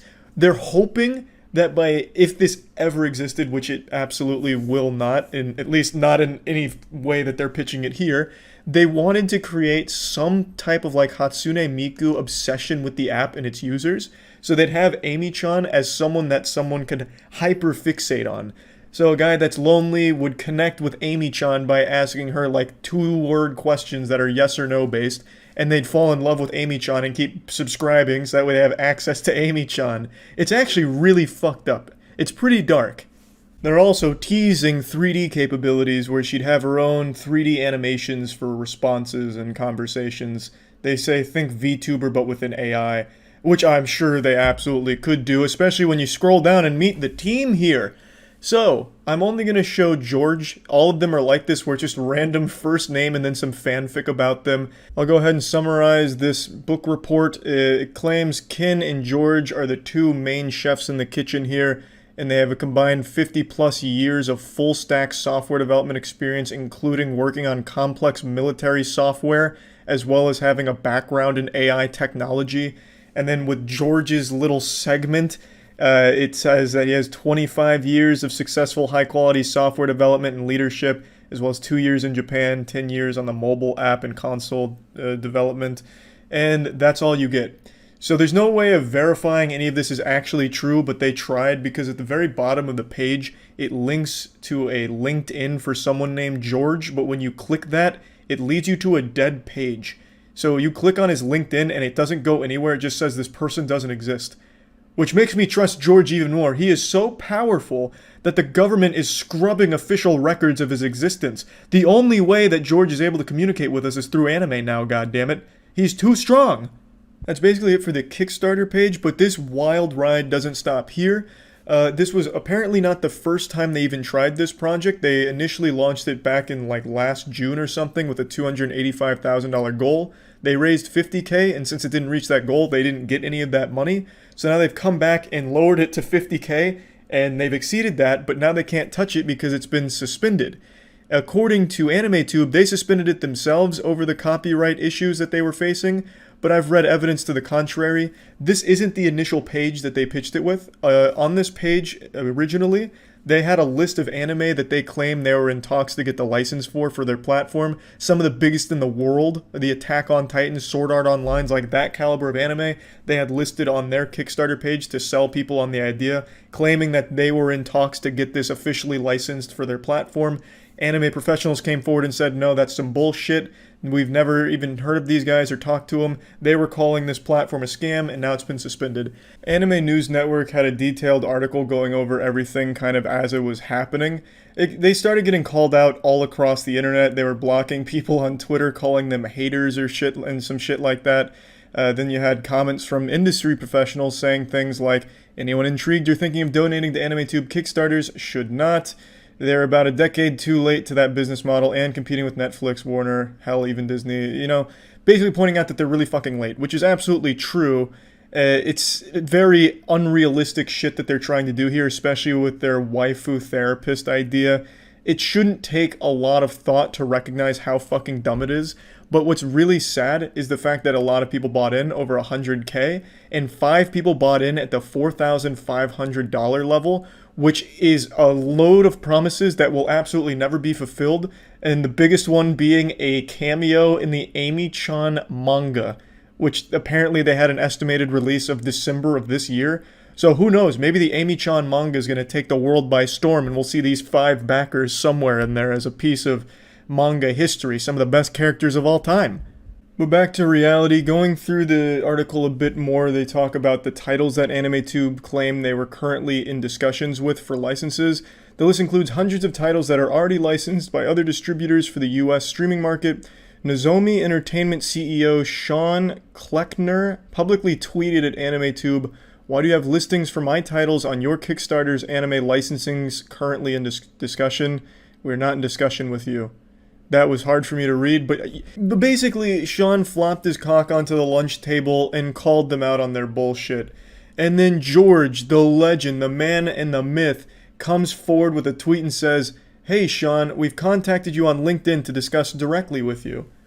That's business right there. My man is networking. George has taken this opportunity, he came in with the fire extinguisher, and he said, "Yeah, we lied. Now let's talk in DMs, bitch." So basically the rest of the article boils down to other anime professionals saying, yeah, this is absolute nonsense. George then says that, oh, that's just a misunderstanding. We went through Japanese companies first, so they gave us the green light and their full support, but since we went to them first, the American companies weren't brought into the loop, so I understand that they're just a little confused. But no, this is all legit because we went to these Japanese companies, which they were also called out on because the company they listed as the one they went to that gave them like complete full support is a company that actually couldn't give them licensing rights in the first place or something like that. So it's just a massive mess. Obviously the whole platform is some bullshit to begin with. Like there's no world where A, this would be a good platform, or B, could even exist in the way that they pitch it. I just found this to be a really interesting story. To me, it seems like they just want to take the money and run as badly as possible. They had 50K on the table last time, but they set the goal too high, so they didn't get any of the 50K. This time they brought it down to make sure that they got the goal, so hopefully they could take the money and be done. And they exceeded the goal to 100K, but then they got suspended because everyone called them out. So they're just having a really hard time completing their scam. That's really what it seems to me. But anyway, I just wanted to talk about this a little bit. That's about it. See ya. Right now, the current state of Twitch is like a bag of dog shit on fire. It is a complete disaster.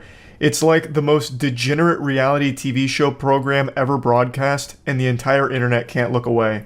Myself included. I wanted to break down every single plot line going on in the Twitch drama sphere, but that would consist of more chapters than a Harry Potter book to it. Every single day, a new bomb gets dropped. Every time you go to sleep, you'll wake up as if Santa Claus visited you, and instead of putting presents under the tree, he put coal and drama in your stocking. And for a lot of people that enjoy watching a shit show from the sideline, that's better than any Christmas present you could ever get, I suppose. So overall, I just thought it'd be helpful to be like an almanac here, a little guide to help you navigate through this wild web of wackiness that's been going on Twitch with this crazy soap opera. So I'm going to try and enter into a flow state here and explain it all as best and as quickly as I can. So I'm going to try and really tap into the avatar state here to drive home all of the important stuff happening there. So let's take it from the top. This story starts with an event called Shit Camp. It's the follow-up to an event that QT Cinderella hosted last year where a lot of big streamers came together and did a lot of really fun IRL content together, and it was just a really memorable, really positive experience. So this year, QT Cinderella was putting on the sequel, Shit Camp 2022, and unfortunately, before the event even began, it was plagued by a bit of controversy because the biggest streamer in the world, XQC, had already said he'd be attending, he'd be going to Shit Camp this year as well, but last second decided not to without informing QT Cinderella beforehand. He didn't give like prior notice that he wasn't going to be going, so it caught her as well as a lot of people off guard. And I'm going to go ahead and give my take on this because this is kind of where blood started boiling a bit This was like the first bit of drama to start this incredibly apocalyptic week off. I'm just going to play a clip from my stream where I briefly talk about it, because I don't want to just plagiarize my own stream here, so I might as well just play the clip where I already talked about this. So it all started with shit camp. It all started with XQC not going to shit camp and not telling anyone that he wasn't going until it like happened. Which is very standard for XQC. Usually he'll say yes to anything he's invited to, but then not show up, but he doesn't tell anyone. Like for Creator Clash, iDubbbz didn't know he wasn't coming until the day that the event happened. He's not good at communicating. There's nothing wrong with not going. I just think he needs to be better at communicating. I don't think he does it maliciously. I really think he just doesn't think to do it. People like to try and spin it as like a malicious thing. I don't get that impression. I really just think he is so focused on stream and content that things like checking in with people, updating people, he doesn't even think to do. It never at any point comes across his mind. Now, this event on its own was a big controversy, but it wasn't a massive one. It was frustrating to QT Cinderella and, organizing the shit camp. But overall, I think everyone walked away from this situation still on decent terms with one another. But it really set in motion a series of events that ended in an absolutely cataclysmic disaster for streamers. And it can all be traced back to one single event that happened at shit camp that was nobody's fault. Just a pure, innocent accident. A force of nature that no one could have stopped. E-Rob. E-Rob is another big streamer, and E-Rob attended shit camp. E-Rob made a joking threat to one of his longtime viewers in a chat. I believe it was offline chat. E-Rob made a joke about beating him up at TwitchCon. And Twitch banned E-Rob for this. He got a 7-day ban for joking with one of his viewers about beating his ass. And then Twitch eventually revisited this ban not long after issuing it, and they decided to increase the duration from 7 days to 30 days. E-Rob received a 30-day ban for joking with one of his viewers about beating them up at TwitchCon. And that's where everything went to shit. That's where we shifted to a different dimension of pure darkness, sadness, and filth. Our entire timeline shifted from this one event. E-Rob's unjustified banning over nothing. E-Rob would have got a less harsh sentence if he got butt-fucked by that viewer on stream. We just saw Twitch give a 7-day ban to that girl that had sex on stream. E-Rob would have been better off filming a fucking sex tape live on stream with that viewer. He would have got a less harsh ban. Such an unbelievably silly ban, and this event was a lot like the assassination of Archduke Franz Ferdinand and how that event helped kick off World War I. This was the catalyst for all of the shit that's been going on Twitch right now. So shortly after E-Rob's ban, there was a very public breakup between XQC and his longtime girlfriend, Adept. The two of them then went even more public with information around the breakup, even arguing in a Discord call while being streamed in front of an audience of 120,000 viewers, all waiting on bated breath for new, juicy, spicy drama. There was a lot of very private, personal stuff that was revealed, and it was a big deal for about 8 hours until the next bomb on Twitch dropped, which was Slicker and the scamming that came to light. I made a whole video about this because this is one of the biggest scams I've seen on a live streaming platform.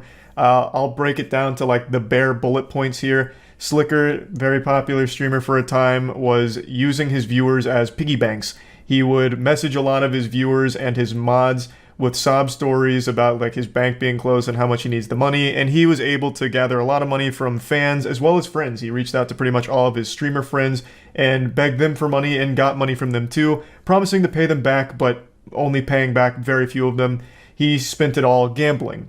He used roughly $300,000 of funds that he got from friends and fans and used it all gambling. So that all came to light, which then overshadowed the breakup stuff and the Slicker scam being the biggest news on the platform until the next day. That had about 24 hours worth of being Twitch's biggest controversy, so that had a pretty good run, all things considered. There was a lot of longevity there. The next day, this whole gambling situation started to bubble over onto Twitter, because this was such big news. Everyone was then talking about gambling addiction, like, look how bad slots are for you, look at what this streamer did, and it all ties back to Twitch allowing gambling on their platform. So then it became a big movement on Twitter with, the hashtag Twitch ban gambling, and a lot of people giving a lot of takes on, the proper way of handling gambling on live streams. And this started a war, because there's a lot of popular streamers that do gambling. So then a lot of those streamers were feuding with streamers that were vocal against gambling, and they were clashing on Twitter all night. And then about 6 hours after that, we had another fucking massive bombshell drop with a different piece of drama outside of like the normal streamer category. This is chess. I made a whole video about the chess cheating scandal that's going on right now with the anal bead cheating hypothesis. This had a new development. To break that down, a chess grandmaster named Hans Niemann beat Magnus Carlsen, the #1 chess player in the world, in a shocking upset, and Magnus Carlsen withdrew from the tournament that he lost to Hans in and insinuated Hans may have cheated. So then speculation ran wild, and eventually people started to wonder, did Hans Niemann cheat by using a chess bot programmed into a pair of anal beads or a butt plug? So that's been like the big chess drama there. And 12 hours ago, 6 hours from the gambling fighting on Twitter, Hans Niemann and Magnus Carlsen faced each other in their first chess match since the controversy. And they were playing online chess. Magnus Carlsen resigned after 2 moves. Magnus Carlsen rage quit his match against Hans Niemann right away, thus continuing this soft insinuation that he believes Hans Niemann is a cheater. So that spiraled chess into an even bigger pit of controversy, because that is a big deal. That is very unprofessional. That affects the entire tournament, not just Hans, with him resigning like that. It's a very bad look. So the entire chess community was outraged with Magnus for this action, because it's childish. It really is. To be that salty, mauled that hard, and still not have the confidence to say with your chest, Hans Niemann is a cheater and I refuse to play against him, it's a bad look. If you really believes he's a cheater, say it, and don't just go into the tournament and then rage quit and fuck it up for everyone else. It's very simple. If it was anyone besides Magnus, the repercussions here would be extreme. But Magnus gets a pass because he's the #1 player in the world, but the chess community isn't happy about it, and that's a still developing story, but that's the latest in the anal bead conspiracy for chess cheating. And that was the hottest news on Twitch, because it was broadcast on Twitch, but that was the hottest news in Twitch drama for only about 4 hours, because 4 hours after that, the fighting on Twitter reached an absolutely crazy climax. After getting into a disagreement with fellow streamers on Twitter, Trainwrecks TV released this tweet here, which made hefty accusations about one of the largest streamers being complacent in a cover-up of a sexual assault. This, of course, is a massive deal. This is no longer just petty internet drama. Sexual assault is a crime, and it is something that should never be taken lightly. So this kind of accusation clearly had a massive effect on the entire platform. And throughout the course of the night, over like a 4-hour period, a lot of clips were surfacing. The victim of the story that Train was alluding to in the tweets also spoke out and went live to explain the story. If you'd like to understand more of it, I'd recommend going to her Twitter or watching her VOD. Her name is Adriana Lee. I'm not going to go into detail about this story in the video here, because it's not just petty, goofy internet drama when it's dealing with something this serious. Obviously, this situation was a massive deal on the platform, and as of right now, it is still developing. And as I'm making this video, yet another massive bomb has dropped on Twitch that is creating drama. Twitch put out an official statement on their stance on gambling, and it seems like they have outright banned any kind of gambling involving slots and shit like that, which was their main category for gambling. In their statement, they said they're making an update to their policy effective October 18th that'll prohibit the streaming of gambling sites that include slots, roulette, or dice games that aren't licensed either in the US or other jurisdictions that provide sufficient consumer protection. These sites include Stake.com, Rollbit, Duelbit, Roobet. However, we may identify others as we move forward. We will continue to allow websites that focus on sports betting, fantasy sports, and poker. So, for those that don't know, gambling on Twitch has been an absolutely massive category for quite some time now, specifically slots. That's where most of all of the gambling streams take place, in the slots category. And the biggest sponsor of gambling streams on Twitch is Stake.com. The fact that Twitch put Stake.com in their statement by name is huge. They are paying millions upon millions of dollars for streamers to gamble on their site. They have so much sponsorship money that they've tossed around on Twitch, and the fact that they are now prohibited immediately cuts that entire thing off. I truly never thought Twitch would outright ban gambling like that. Now, of course, they did allow exceptions for like poker, sports betting, and fantasy sports, but I genuinely never thought that they would cut off slots, roulette, and everything there. That is a wild, big dick move there that is going to cause at least a month worth of controversy on the platform, because there's a lot of gambling streamers that just lost massive amounts of money from their stake.com sponsorship deal, as well as just content, because streaming slots for a lot of streamers was the main source of their content for a while now. So that's just going to be a huge change for a lot of people on there, not only streamers but viewers, because there's a ton of viewers that only watch gambling content. So that whole situation there, that's a game changer. So it has been a fucking crazy week on Twitch. It's fucking wild. Hopefully this caught all of you up to speed. I gave you like the bare bones essentials to every story that's been going on recently. That's about it. So yeah.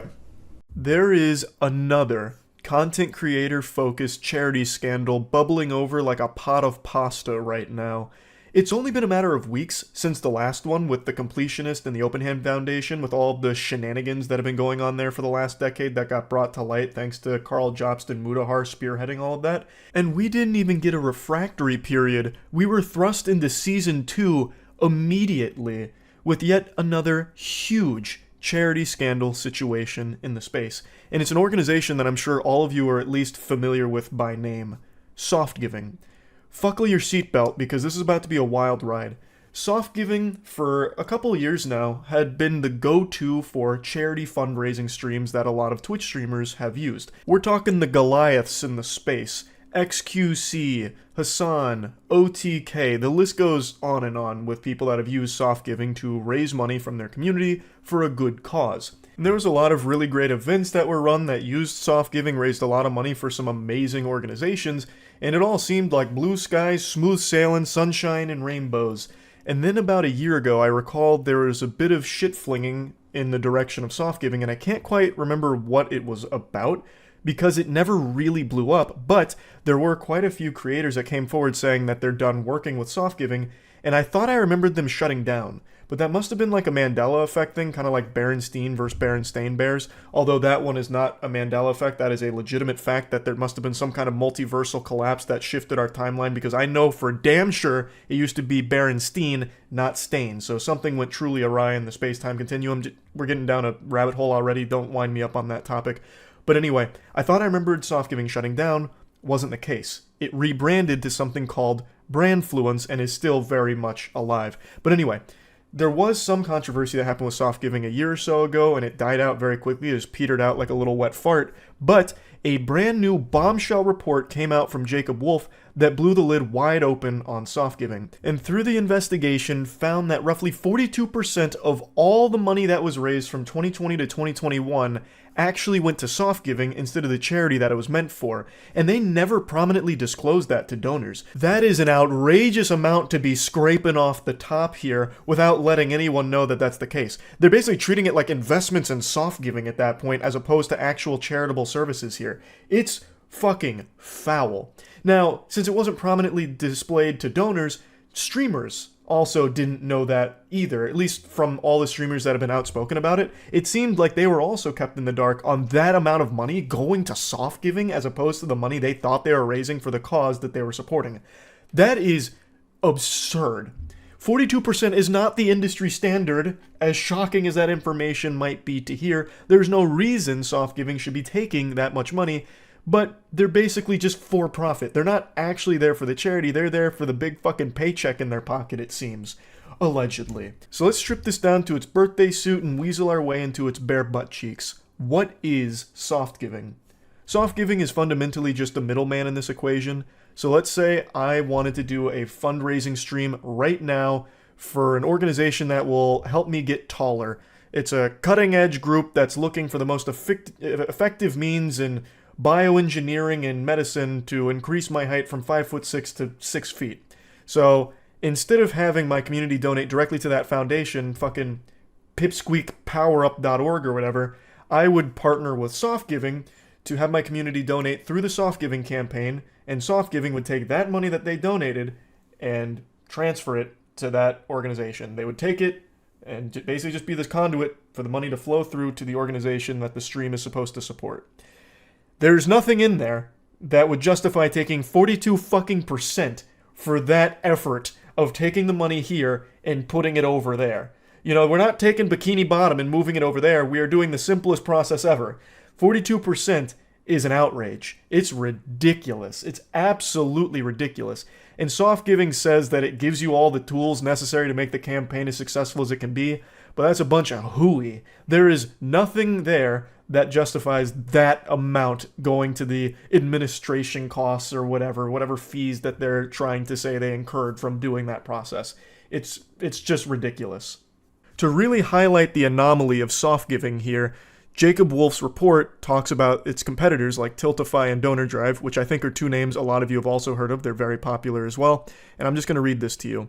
The process of donation funds passing through another charity before making their way to the intended destination is unusual.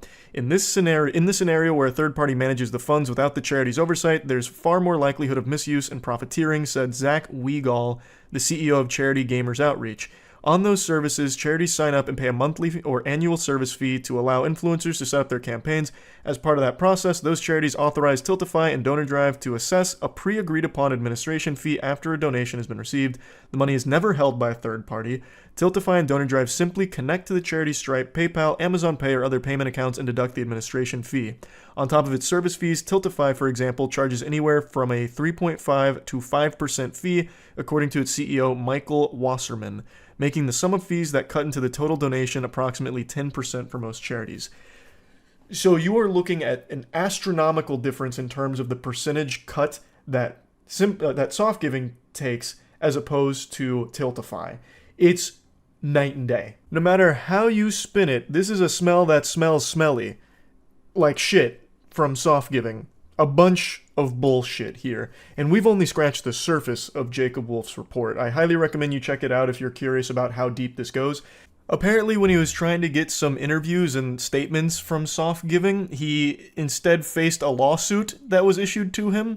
So apparently he was sent a letter written by the attorney representing Brandfluence, aka the new Soft Giving, I guess, that demanded they don't publish this piece. But then he said, we believe in investigative journalism and our First Amendment right to freedom of the press. So Jacob Wolf ended up publishing it anyway, even amidst this lawsuit that he was issued. So big W move there, because I think this is important information.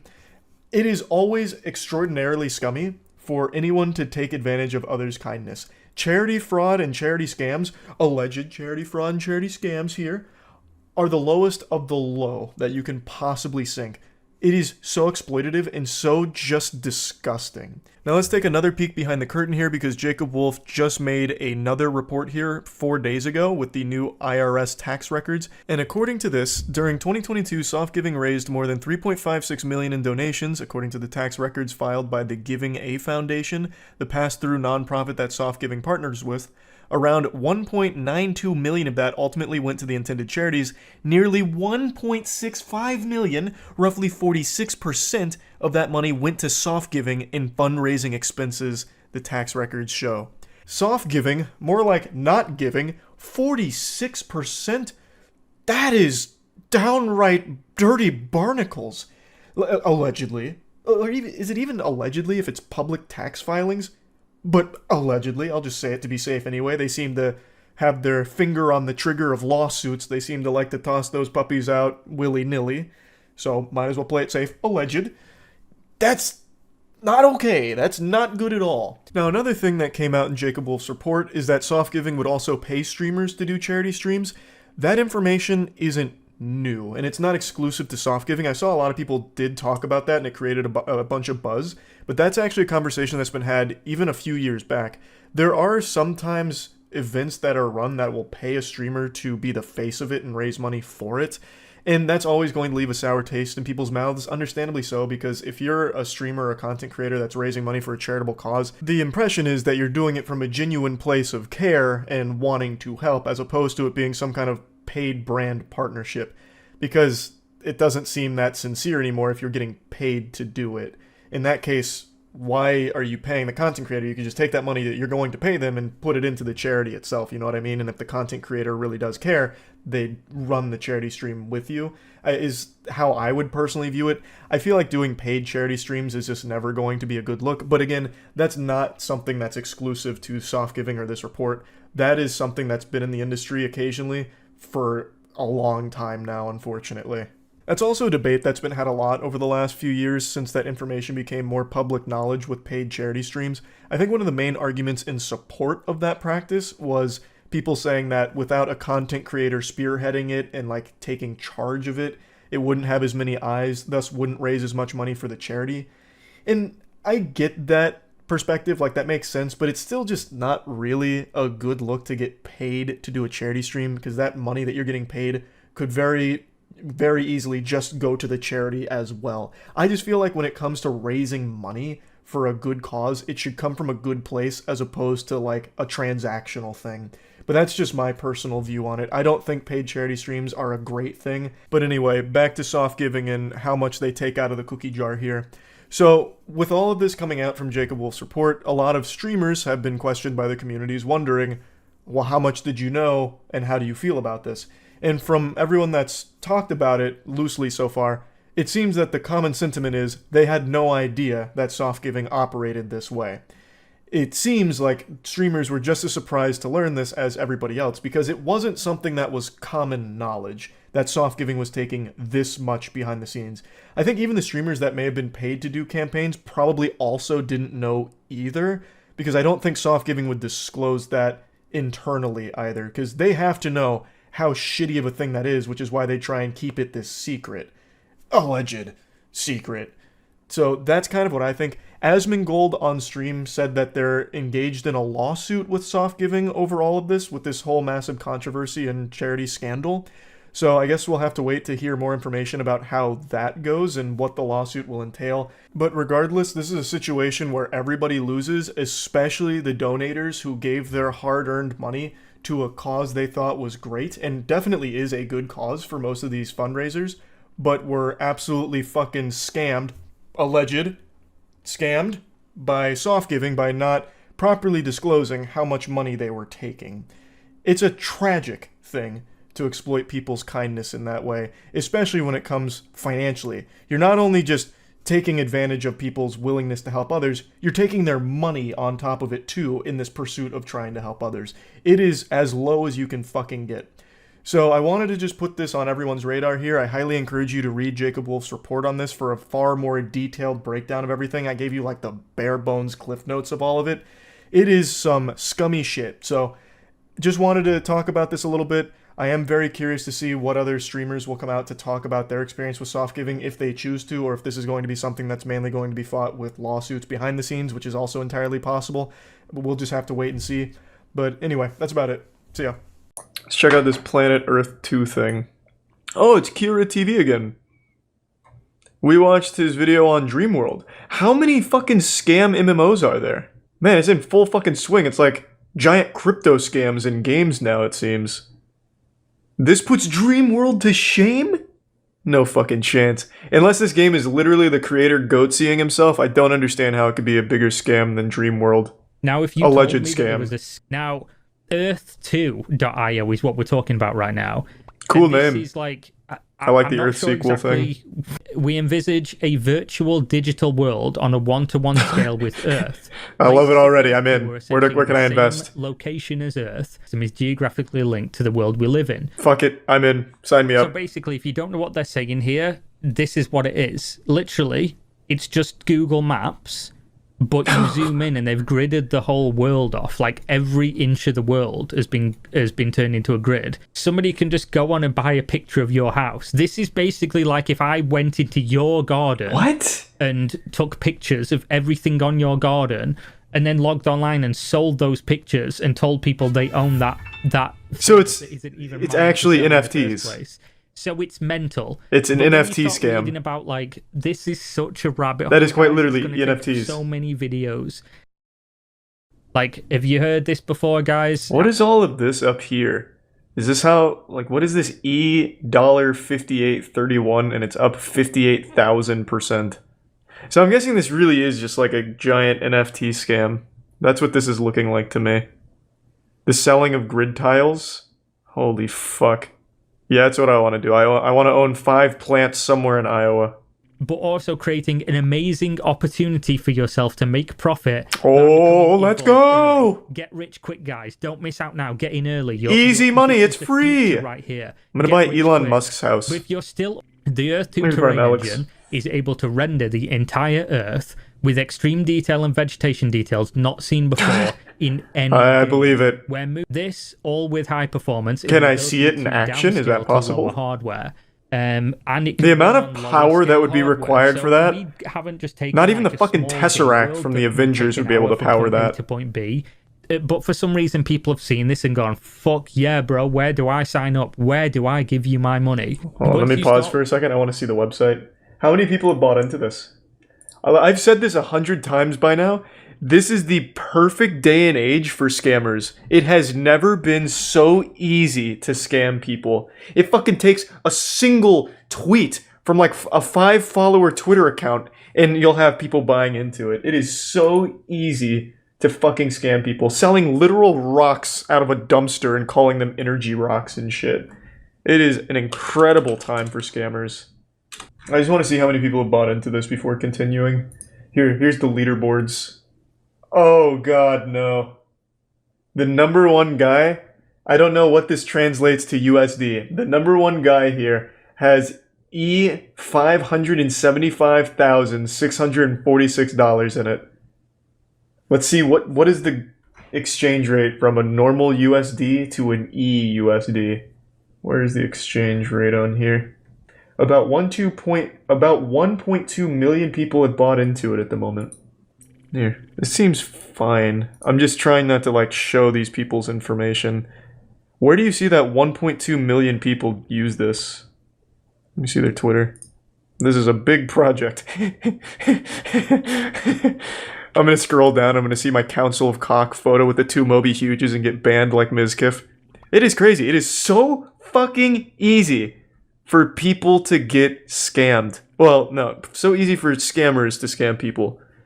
People like to think they're so fucking smart and then they'll buy into a game that says they have one-to-one rendered the real world with more detail than you could ever imagine, with technology that our species can't even begin to comprehend.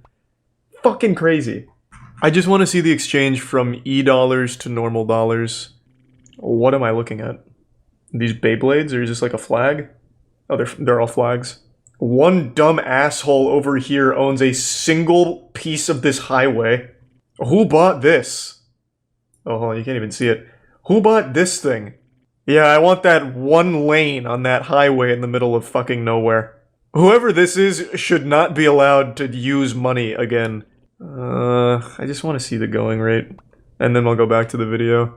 Mountain View, California.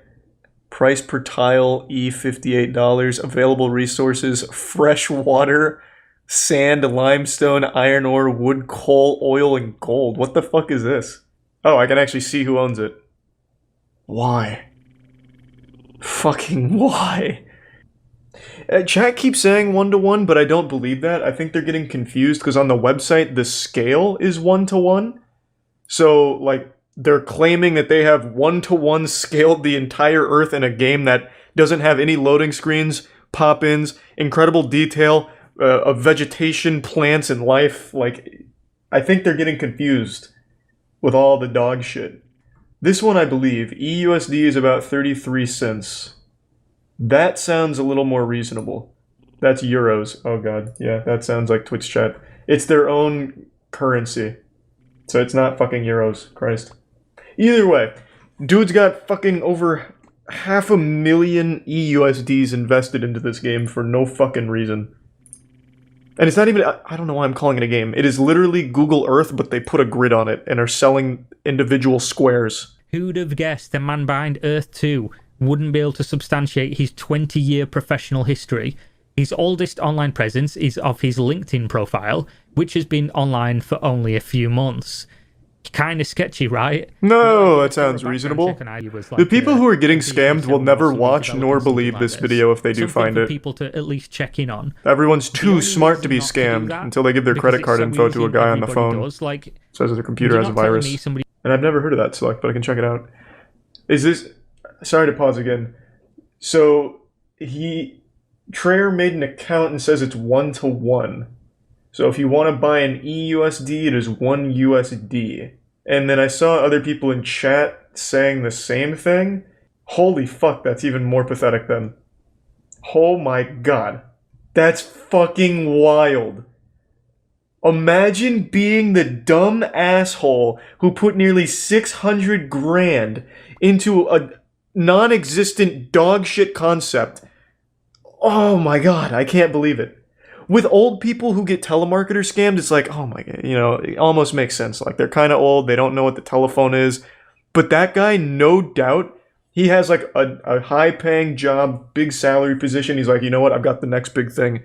Earth 2, I'm gonna make a fortune selling my fucking highway grid.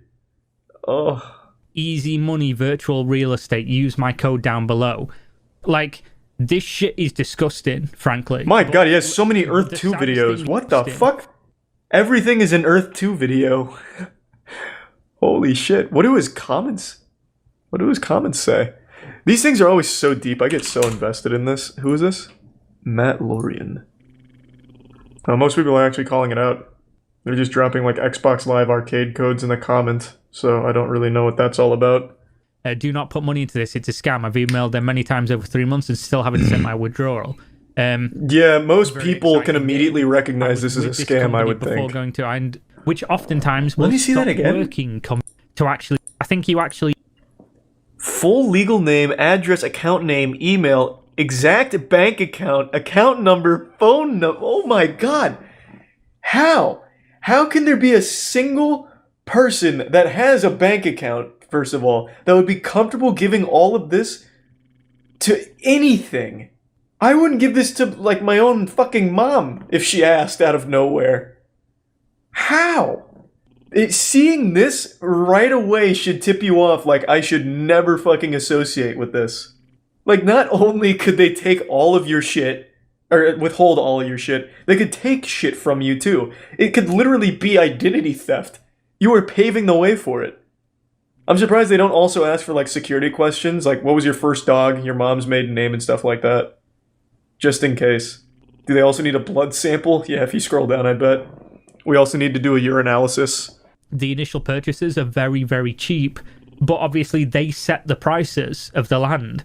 And obviously they... I want to buy Area 51. Thinking and looking Can I own they're it? Making a bunch of money, then and visit? they settle. We do not warrant the accuracy, adequacy, or completeness of the information on this website. What does that even... Nor do we undertake to keep this website updated. Don't trust us. It literally reads as the stuff on here, the pricing, like it's all who owns garbage. what, however, you know, gamer groups, whatever it might be. So what do we do families, about whoever it? Is, you know, their grandmothers, etc., are going to be logging on Facebook and seeing how do we what's stop little Johnny them? talking about. So if you did enjoy this video, check the way the that you subreddit. let me know is that is fascinating. I actually can't fucking believe how easily people get scammed these days. Wild. Fucking wild. That's literal no effort. In their own terms, they're like, we might just walk away. It's like, okay, fuck it, I'll put 600 grand in there. What's their subreddit? Let me check it out. Oh god, the subreddit's in denial. Oh boy. I'll just read you an excerpt. I am holding my tiles and I am not selling anytime soon. I believe in this project and I feel good when I see people think of this project as a scam because of their lack of research. It just shows you how this project is futuristic and it's out of their league. That gives all the first movers the advantage to jump in this market early before it gets saturated in the future. That makes me more excited than pissed off. Someone needs to get their dad off Reddit ASAP. This is bad. You should never be celebrating when the majority of people with like a 4th grade education recognize the shit you put money into as a scam. Don't get excited, get scared. Get your shit out and run. That is so fucking sad. I can't even be mad at someone like this because I know for a fact that they're probably very innocent. They've never played RuneScape, they've never been scammed, and they just refuse to believe it. So this video actually, or not this video, this John's video got posted and the community was not excited. So this video got posted saying, Earth 2 with the biggest exposure yet. This is going to blow up big. Top comment, haters gonna hate. There's a post that mentions me. On this subreddit? Where? Well, now I just feel bad. And by that I mean, don't feel bad at all. The post is basically saying the devs need to release actual game footage immediately. I'm just going to go ahead and go out on a limb and say that'll never come. I can say with a high level of certainty, they probably don't really give a fuck about that. I don't think it's coming. Not to shit on Christmas for you. The top post is then saying, if I or Asmongold cover it at the state it's at right now, it'll forever cripple the project. They have to release something now, even if it's in a primitive state. I guess I mentioned here because I talked about Dreamworld. So I guess that's what they're referring to. But man, just pull out. I'm not your dad, but now I just feel bad reading that. Just get the fuck out. I know you're not like able to, because it seems like they're not processing exits like payments you're due, but just try. It's so fucking sad. Like, I can't even really be mad at the people, man. I really can't. Like, reading these, they seem like nice people. Like, the people that have really committed to this and bought into this dream, they seem like friendly, nice people. Even these videos that are calling it a scam in their title, they're like, you know what, just let's respond calmly to this and talk about misinformation. And then they put $600,000 into this. Is it crypto, though? I didn't get that impression from Kira's video, and going on their website, it doesn't seem like crypto. You're paying 1-to-1. You're quite literally just taking a US dollar and paying for the shit in the game, and then you get a US dollar with an E in front of it. It doesn't really seem like crypto. Because it's not like an in-game currency, right? They pay you in USD and you just extract it. Or that's how it's supposed to work in theory, it just doesn't work. Yeah, I get, it's treated like NFTs, basically. You're buying nothing. Literal fucking nothing.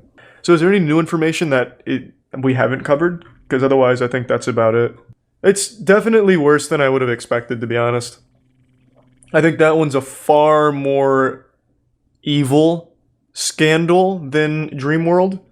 Dreamworld was an ambitious project that never had a single fucking chance of being made, but at least they put something there, albeit dog shit. This is an actual just money grab. Yeah, unfortunately the title of the video is not misleading. Mr. Lonely himself, Akon, is behind a massive scam. If any of you watching grew up in the 90s or early 2000s, I'm sure that name rings a lot of bells because Akon is an artist who was responsible for some absolutely iconic boner jams back in the day. And a few years ago, he decided to pitch a city, Akon City, which would be powered by the blockchain and have their own form of currency called Acoin. And I've got to tell you, the design documents here, the blueprints, the renders of what Akon City could look like are so outrageous it almost makes the Willy Wonka experience look like a good idea. I feel like everyone who takes even a glance at the proposed Akon City documents will immediately write it off as being impossible and just a load of baloney. And they'd be 100% right in that assumption. This will never happen. This city looks like something out of Final Fantasy. It's just not really feasible. Yet, Akon, as well as other collaborators, are doing their best to try and make it a reality. Though after years of work, the only thing they have to show for it is a single welcome center that has a graffitied picture of Akon on the side. And it doesn't really welcome you to anything because there's nothing to show for it. It just welcomes you to something that's emptier than my colon after eating Greek yogurt first thing in the morning. It takes you to basically just an empty field, though there is a single building skeleton there that has a staircase and that's it, and then just a bunch of cattle roaming freely. So there is no real progress being made on Akon City, and it really seems like from the beginning this was supposed to be just either a full-blown scam or just a narcissistic ego piece for Akon.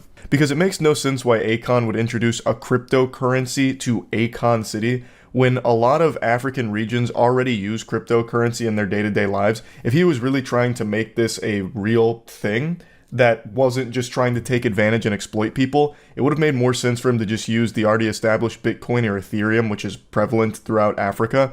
But instead he introduced his own cryptocurrency and said, I am the bank. He also is the douchebag behind Acoin fucking a ton of early investors. So they actually did sell Akon, and a lot of people bought into it, and then it immediately collapsed. It went from 132% gain to a 60% loss, and then started offering refunds. And all these investors, when trying to get their refund, basically just got cold-shouldered and never got their refunds for this. They basically just got rugged like everyone else with the crypto boom a few years ago. But anyway, I recommend checking out Patrick CC's video for an in-depth look at a lot of what went on behind the scenes at Akon City and Akon himself here. I want to show you what Akon City was supposed to look like and how fucking stupid this entire project seems just from like an outside perspective. It really looks like an impossible to complete task that somehow Akon promised would be done by 2024, and yet all they have right now is like a bare bones welcome center and like a single like skeleton of another building. That's about as bad as the Soulja Boy Game Boy. Okay, show a little respect for the Soulja console. Also, Akon City is so much worse than just releasing a fraudulent game console. It is disgusting to compare the two. Akon's City is like the most egregious, over-the-top scam. Like, it's so much worse. Akon actually has a video showcasing it. Look up, this is Akon City. I don't think I ever saw this. I only ever read about Akon City. So here's the entertainment district. What are these? These aren't even buildings. This looks like when you go into Roller Coaster Tycoon and fuck up the terrain. Well, who's your architect? This is what it looks like when you like actually trip acid for the first time. It's even bad CG. Yeah. It's melted. Yeah, I guess their chief architect is Salvador Dali. Brought him back with the Akon City in-house necromancer. The Tech District? What does this mean? Tech 003421? What tech what? What is the tech? What are they doing here? Lex Luthor live here or something? What does this mean? What does it mean? Butt Plug City. Yeah, I mean, not wrong. This all does look like something you'd find on Bad Dragon. Health and safety. Wait. Hold on. Oh wait, it's this building. I thought he just reused Tech 001 here for the health and safety building, but it's this building. They're just side by side. Yeah. This is the police station here. They inhabit this pack of hot dogs. Here's the fire department, which is conveniently placed in the worst possible position for them to get anywhere, because they're gonna have to navigate this minefield, this fucking labyrinth. Good luck having a quick response time from the firefighters. Unspecified office building, I guess. Residential building. General hospital. Outpatient clinic. This is another residential building. Just this coral. Game name. Oh no, this is a city. This is a Akon City in real life. Apparently they actually did build a building though, so I'm gonna have to check that out. I never saw this video go up for it. Education District, this is Education 1, Education 2, Education 3, so I'm guessing this is pre-K, kindergarten, middle school, high school, and then everyone parks here. In this teardrop, and then another residential building. Osmosis Jones type landscape. Bro modeled the city from the mitochondria. Yeah, true. So here's the Scenewood district. Oh, here, Akon Tower. He's even got his own, like, Avengers building. So this is where Akon lives, and only Akon. Wait, wasn't this in the Tech District? Isn't this building already occupied by Tech? Am I misremembering the layout? It might be too sophisticated for my tiny little reptile brain, but I'm pretty sure that was one of the Tech buildings. Oh no, it's right here. It's right above Tech 4. Then a bunch of filming studios, more residential buildings, some more office buildings, and this random media tower, I guess. Looks like a cactus theme park. Yeah. Convenient location. All of this looks like Hitachi wands. It looks less like butt plugs, and it legitimately looks like the things you'd see in porn. Those, like, really, ribby wands. Looks like Cryptoland 2.0. Well, apparently it's powered by the blockchain, so it kind of is Cryptoland 2.0. I have to imagine whoever put this presentation together was actually laughing so hard as they charged Akon an exorbitant amount for it. Yeah, I'll throw this piece of shit together for like, I don't know, like $3 million bucks. Done. Shake my hand. Looks like a pretty cool place to live. I don't know what I'm looking at here. It's just random JPEGs that are floating through on this building, but how could you not smile if you lived in a place like Akon City? Alright, let's see the current Akon City. Do we really need an explanation for why Akon City will never happen? I think we all know just by looking at the design blueprints there. Like, come on. Building has like futuristic curvatures outside. It definitely looks like something out of Wakanda, but only one building so far. Whoa, what was this? Wait, what? This is there right now. Also, you should probably have someone else come in and do the artwork on the side of your building. Why? That looks like extremely low poly. It's like a PS1 render of Akon. You could definitely find a better artist for that. In March 2022, Stevens asked a judge to freeze Akon's New York assets, claiming that without the measure, Akon would have difficulty repaying an alleged debt. Stevens' lawyer, Jeffrey Movitt, alleged in his affidavit that Akon City and Akon exhibited many of the trademark characteristics of a fraudulent business venture, such as Ponzi schemes and pyramid schemes. Akon City was likely a scam. Akon denied the allegations about Akon City. The following month, he paid $850K to settle part of the ongoing lawsuit. He said the motion to freeze his accounts has been made out of spite. I mean, likely a scam is very generous. It is 100% a scam. In every possible version of the word. It is official. That's the only thing they've built at Akon City. It's just a welcome center with his face on it. Well, why can't I... Does anyone ever pay a visit to the welcome center? I want to see it.